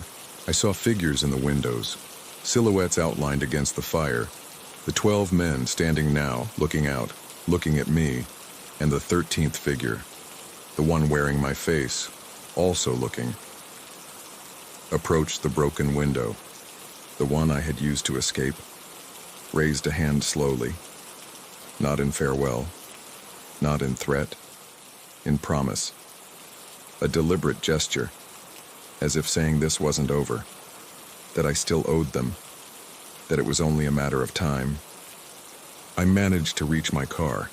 Every movement was torture, crawling on the ground, the shattered ankle leaving a trail, ribs probably fractured, making every breath an ordeal. But I drove. I drove to the nearest hospital, took almost an hour, every minute fighting the darkness threatening the edges of my vision. At the hospital, they treated me. Ankle fractured in 2 places, 2 broken ribs, second-degree burns on hands, several deep cuts from glass, moderate smoke inhalation damage. They kept me under observation for 3 days. Doctors asked what happened. I told them I had an accident in an abandoned building, that I fell. They didn't insist. Assumed I was confused, in shock. No one mentioned the town hall. No one reported any fire there. I called a friend to check the building. He told me it was intact. No signs of fire, no damage. The window I had broken was perfect, closed, sealed, as if in this real world it had never broken, as if everything happened on another plane of existence. But my wounds were real. The pain was real. I resigned from the job via email from my hospital bed. Gave no detailed explanations. Just said personal circumstances prevented me from continuing. The company accepted without issues. Paid me for the weeks worked. Asked no questions. 2 months later, while still recovering, I read a news item in the local paper. The old town hall would be demolished. The structure was too deteriorated. Represented a public safety hazard. Demolition scheduled for next month. I felt relieved reading that. The building needed to disappear, be erased. But a week before the scheduled demolition, I received a package at home. No sender, no explanatory note. Just my address written in old handwriting. Handwriting from another era. Inside was a photograph. The photograph of the council chamber from March 1942. The one I had found in the basement. I looked at it with trembling hands. The photograph had changed completely. Now it showed 13 men sitting around the table, not 12. 13. The 12 council members in their usual positions. And one more. In the chair that was empty before. In the nameless chair. A young man, with my face, sitting, looking at the camera, with the same serious expression as the others, as if he had always been there, as if he had always belonged there, as if the photograph had been taken with my presence included, 80 years before I was born. I dropped the photograph. My heart beat violently, my hands sweated. I picked it up from the floor. I looked at it again, hoping it had been my imagination. But no. Still there. My face in that chair. In that photograph from 1942. Time meant nothing to them. Space meant nothing. I was marked, claimed. The town hall demolition proceeded as scheduled. Big machines arrived. Tore down the building in 2 days. 3 floors of gray stone reduced to rubble. Rubble removed. Site cleared. An empty lot remained. After weeks, they built a small park there. Trees, benches, a playground for children. As if nothing bad had ever happened in that place. But I know the truth. I know something is still there. Buried under the park. Waiting. The 13 prisoners in their mass grave. The 12 trapped council members. And my name on an invisible chair. Calling me. I left town a month after the demolition. I couldn't stay. Every time I passed near that park, I felt something, a presence, an attention focused on me, as if something under the earth knew I was there, that I was the missing one. I moved to a big city, far away, sought anonymity in the crowd, tried to forget, but I can't really escape. Sometimes when I pass by old buildings, I feel something, especially government buildings, town halls in other cities, old courthouses. I feel a presence watching from the windows. And every March 20th at 9 at night, I hear voices, fragments of conversation, discussions about municipal matters. The session continues, waiting to be completed. Someday I will have to return.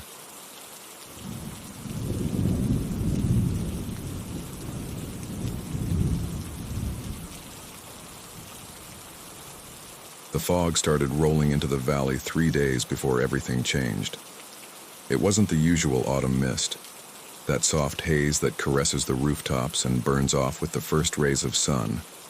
This was different.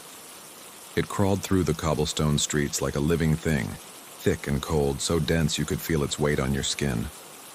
It swallowed sounds, distorted streetlights into ghostly halos, and left a metallic taste in your mouth that lingered for hours after you came inside.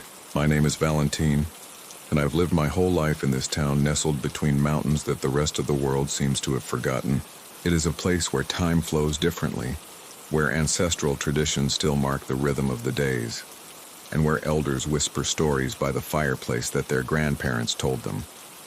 I always felt connected to this valley, to its ancient pine forests, to its freezing streams, to that feeling of belonging to something bigger and older than myself.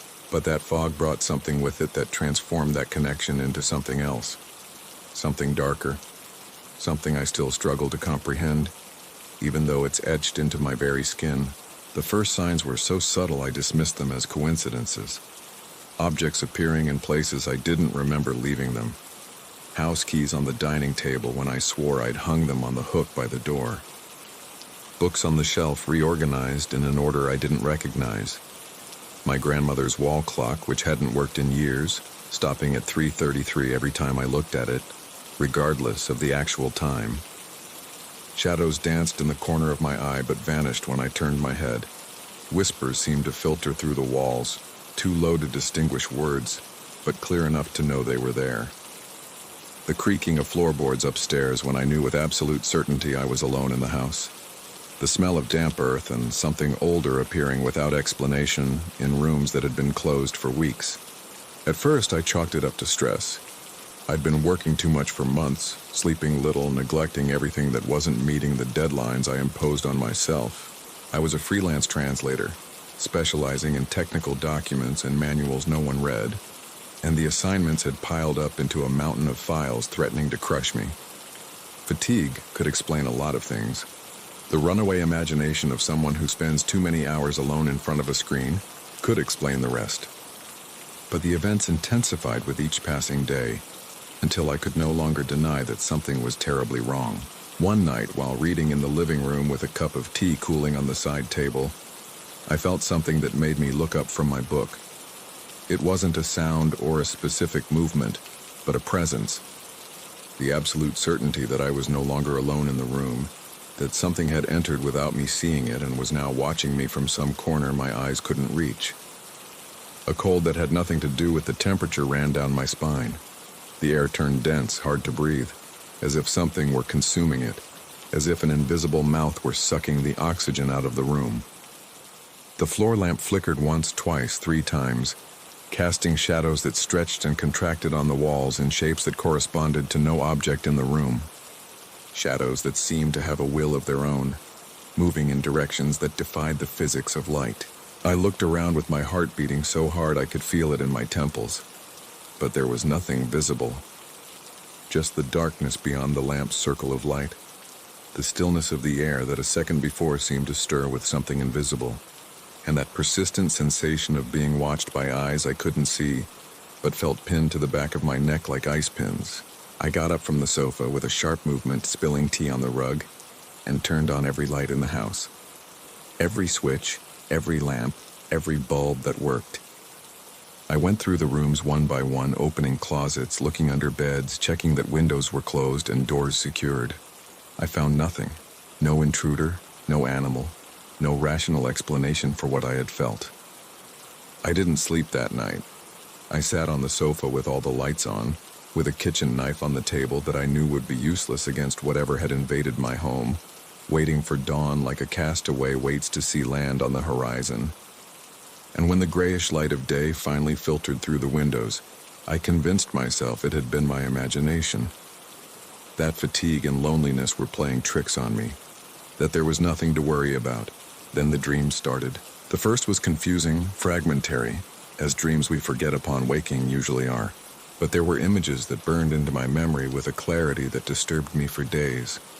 Images that returned to my mind at the most unexpected moments.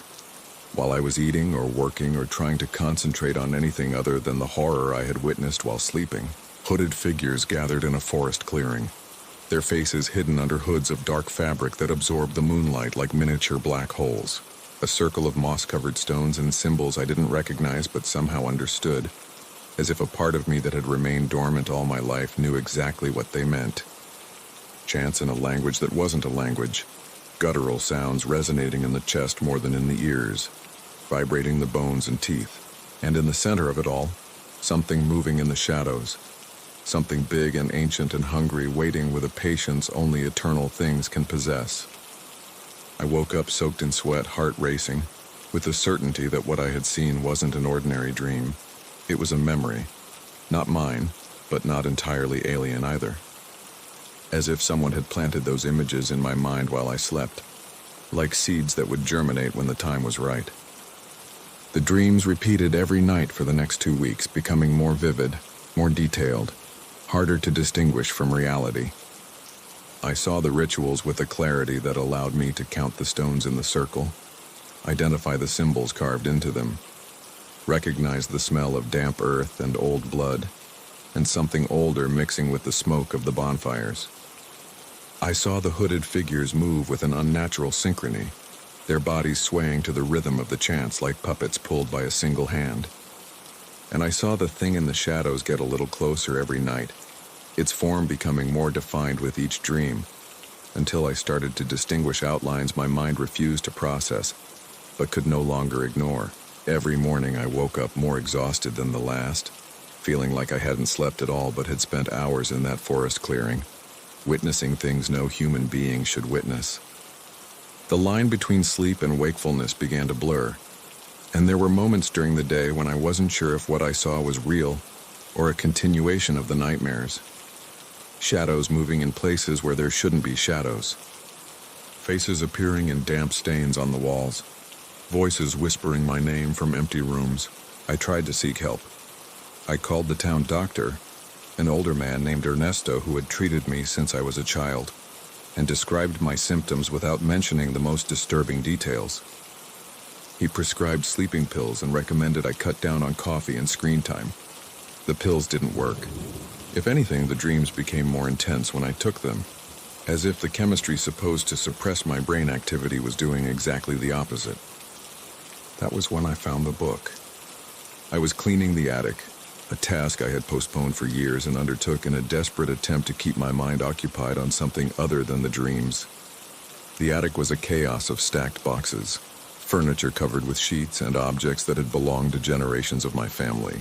I had lived in that house all my life, inherited from my grandmother when she died 5 years ago, and I had never bothered to check what all those trunks and cabinets accumulating under the roof beams contained. The book was at the bottom of a wooden chest I didn't remember seeing before.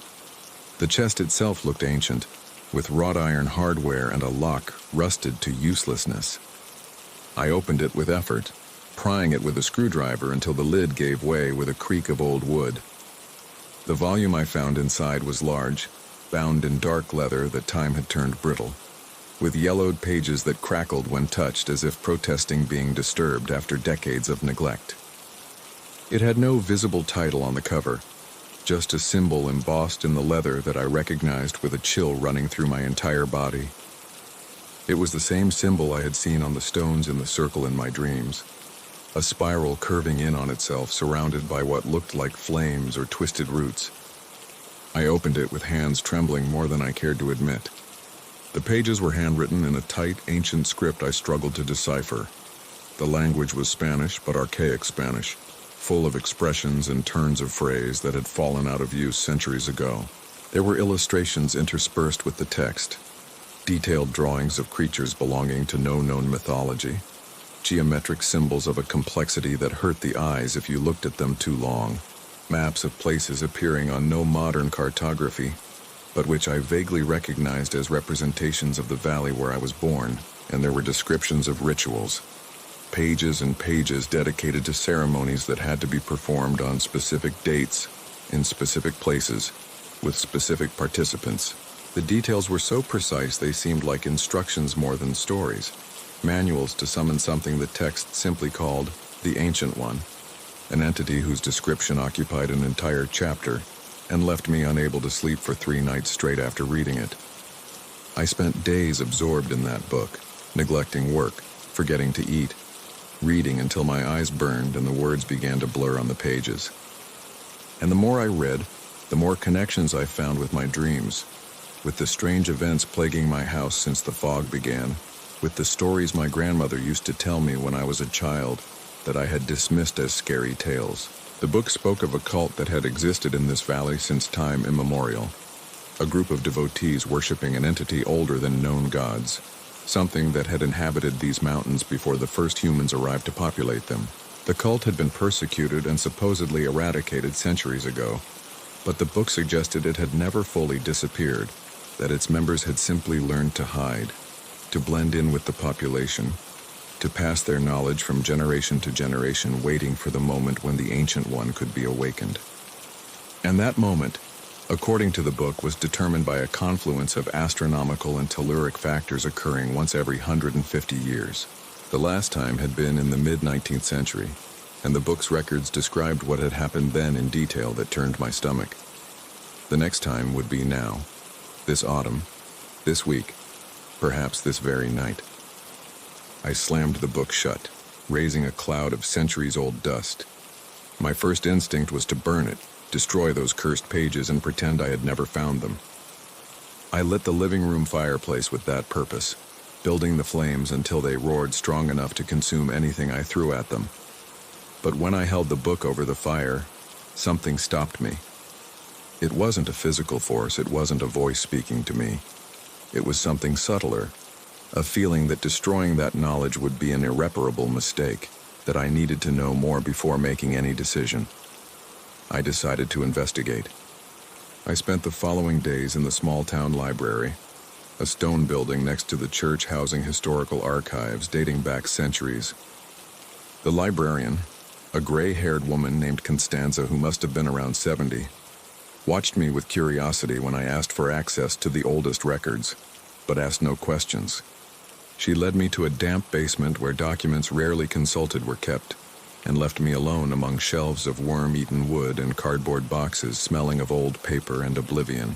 I found veiled references to the cult in ecclesiastical documents speaking of heresies and pagan practices that had to be eradicated with fire and iron. I found records of trials against people accused of witchcraft, whose testimonies described rituals matching what I had read in the book. I found lists of names, entire families executed or banished for their alleged participation in diabolical ceremonies, their properties confiscated, their descendants marked with the stigma of heresy for generations. And I found my family's name among them. Not everyone had been punished. The documents mentioned that some members of the Aldecoa family, my mother's maiden name, had managed to escape persecution, hide under false identities, reintegrate into the community when inquisitorial fervor calmed. And those survivors, according to marginal notes someone had added to the documents centuries later, had continued the tradition in secret, passing knowledge from parents to children, guarding objects and texts that would allow them to continue their mission when the time was right. The book I had found in the attic wasn't a forgotten relic. It was an inheritance, a legacy my grandmother had left me without my knowing, waiting for me to discover it when the signs indicated the moment was approaching. That night, walking home from the library with a head full of questions I didn't know how to answer, I saw something that made me stop in the middle of the street. The fog was thicker than ever, so dense I could barely see the streetlights a few yards away. But through that white haze, I distinguished figures.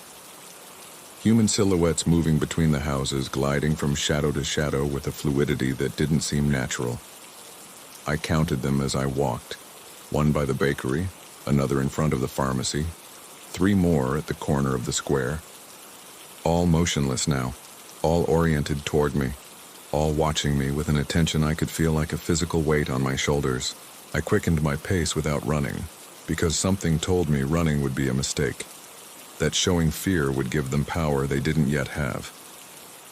I reached my house with a racing heart and locked the door behind me so hard the frame shook. I peeked out the window expecting to see the figures approaching, surrounding the house preparing for whatever they had planned. But the street was empty. Just the fog, the street lights, the silence. That night the dreams were different. I was no longer a passive observer of the rituals in the forest clearing.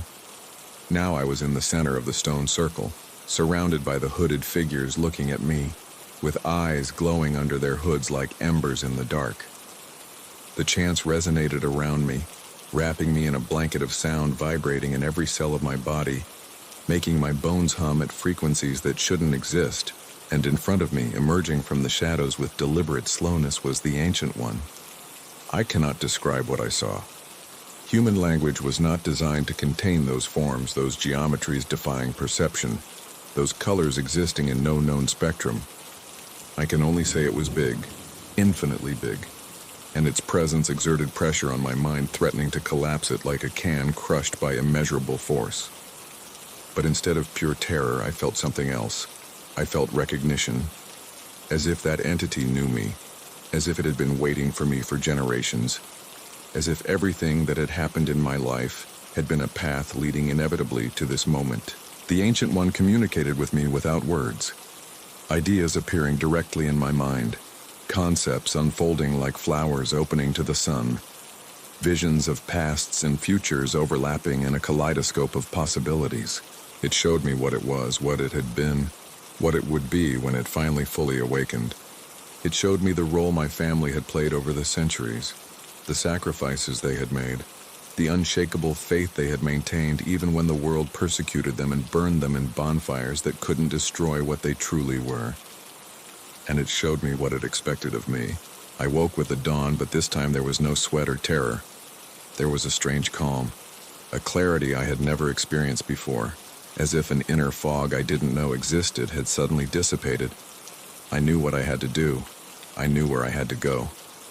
I knew the moment had arrived and refusing was no longer an option. I dressed in warm clothes and left the house toward the forest. The fog enveloped me instantly, but I no longer found it threatening.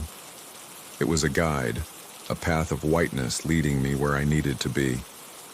I walked for hours, entering parts of the forest I didn't know, following trails appearing on no map but which my feet found effortlessly, as if I had walked that path hundreds of times in lives I didn't remember. The circle of stones was exactly where the dreams had shown me it would be. It was smaller than I had imagined, barely 30 feet in diameter, with granite stones covered in lichen and moss rising like broken teeth against the gray sky. The symbols carved into them glowed with a faint luminescence having nothing to do with daylight, pulsing gently as if the stones themselves had a heart. I wasn't alone. The hooded figures emerged from the trees one by one until forming a circle around the stones. I couldn't see their faces, but I didn't need to. I knew who they were. I had seen them in the library, in the old photos decorating the townhouses, in the faces of neighbors greeting me every morning when I went out to buy bread. They were shopkeepers and farmers, teachers and doctors, elders remembering better times and young people dreaming of the future. Normal people who had kept a secret for generations that was now about to be revealed. One of the figures stepped forward and lowered his hood.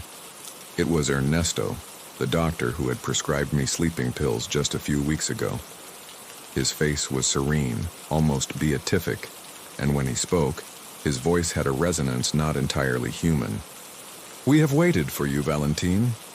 Your grandmother told us this day would come, that you would be the one to complete what she could not finish." My grandmother. The woman who had raised me, who had told me stories by the fireplace, who had left me that house full of secrets. She had been one of them. She had dedicated her life to preparing for this moment, and when death claimed her before she could see it, she left me as heir to a tradition stretching back beyond human memory. I looked around, seeking an escape route, calculating my chances of fleeing before they could stop me. But the figures had closed the circle, blocking any exit, and something in their eyes told me running would be useless. That it had always been useless. That from the moment I was born in this valley, my fate had been sealed. I should have felt horror. I should have fought, screamed, done anything except stand motionless while those figures approached. But instead I felt I was finally in the place where I belonged. That my whole life had been a prologue to this moment, and refusing now would be betraying not only my family but myself. I took a step toward the center of the circle. The chants began instantly, those voices intertwined in harmonies following no known musical scale. The air thickened, became tangible, as if you could grab it with your hands. The fog that had covered the valley for days swirled over the clearing, forming a vortex ascending toward the sky like a column of white smoke. And then I felt it, the Ancient One waking up. It didn't come from any specific place. It was more as if it had always been there, everywhere, waiting for someone to give it permission to manifest. Reality curved around me, space and time losing their usual meaning, and for an instant I could see the world as it saw it. A fabric of energies and connections human senses were not designed to perceive, a web of luminous threads connecting everything to everything in patterns of complexity, defying comprehension. I felt its attention settle on me like the weight of a mountain. I felt its thoughts graze mine, ancient and vast and completely alien to everything human. And I felt something of it enter me, fuse with my essence, transform me into something no longer entirely what I had been.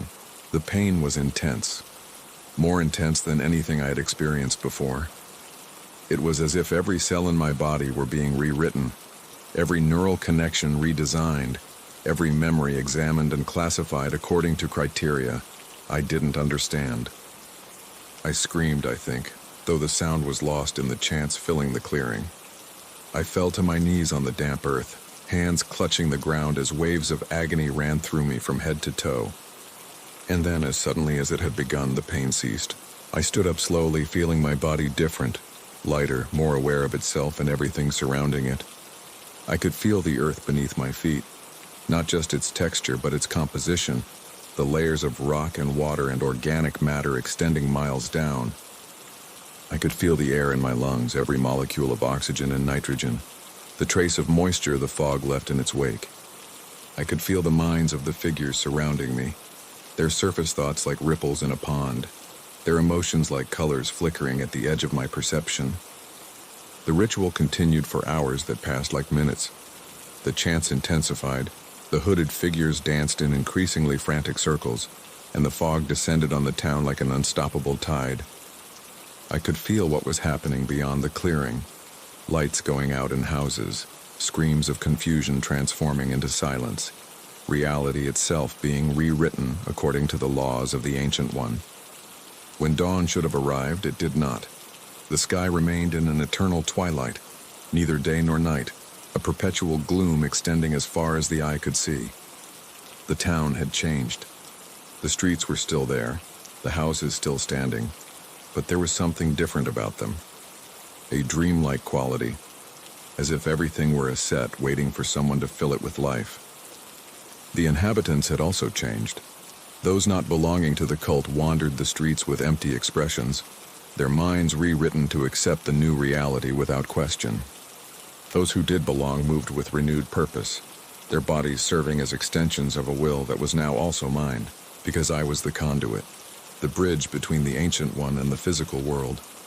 The priest channeling its power and translating it into effects reality could contain. Weeks have passed since the ritual, or perhaps months. Time has ceased to function linearly in the valley, and the concepts of before and after have become interchangeable. The town exists in a bubble separated from the rest of the world, invisible to those who don't know where to look, inaccessible to those without the right blood. I have learned to use the gifts the Ancient One has bestowed upon me. I can see through the fog as if it didn't exist. I can hear the thoughts of those around me if I concentrate enough. I can mold reality in small ways that get bigger with practice. The book I found in the attic has become my guide, its pages revealing secrets that had remained hidden from my eyes before, because I wasn't ready to see them. But with power has also come understanding. I have come to understand that the Ancient One is not evil in the sense humans understand evil. It is simply different, as alien to our moral categories as a storm or an earthquake. It does not desire our destruction, only our transformation. It wants us to evolve, to become something closer to what it is, to transcend the limitations of flesh and time, keeping us tied to an existence barely scratching the surface of what is possible. And I have understood that my family understood this for generations, that they were not cultists worshipping a demon, but visionaries preparing humanity for the next step in its development, that all the suffering, all the persecutions, all the sacrifices had been the necessary price to reach this moment when everything would change forever. I have also understood that the town is just the beginning. The fog enveloping it isn't a barrier, it's a crucible, a place where the new laws of reality can be established and perfected before expanding to the rest of the world. The inhabitants wandering with empty expressions aren't lost. They are being reconfigured, prepared to become the first citizens of a new era that will dawn when everything is ready. And I am the architect of that transformation. Every day the fog spreads a little further, swallowing isolated farms, roads leading to neighboring towns, forests that will soon cease to belong to the world we knew. Every day more people are absorbed, rewritten, turned into part of something bigger than themselves. The process is slow but inexorable. Like the advance of a glacier, nothing can stop. Sometimes in the moments of silence before the false dawn, I miss the life I had before. The simplicity of worrying about deadlines and unpaid bills. The comfort of an existence requiring no questioning of the nature of reality or my place in it. But those moments of nostalgia are increasingly rare, more distant, like memories of a life belonging to another person in another era. Because now I am something more than Valentine, the lonely translator living in a town forgotten by the world. Now I am the vehicle of something infinitely greater, the voice through which the Ancient One speaks to the world that will soon be his. The fog keeps descending on the valley, thick and cold, charged with possibilities humanity can barely imagine. Every drop of moisture contains a seed of transformation. Every swirl of mist hides a whisper of the Ancient One that soon everyone will learn to hear. And I am in the center of it all, waiting, observing, preparing for the moment the bubble finally bursts and the world wakes up to its new reality. That moment is closer than anyone imagines, but when it arrives, when the fog covers the continents and the Ancient One extends his influence over every corner of the planet, remember this: it won't be the end, it will be the beginning. The beginning of something that was always destined to happen.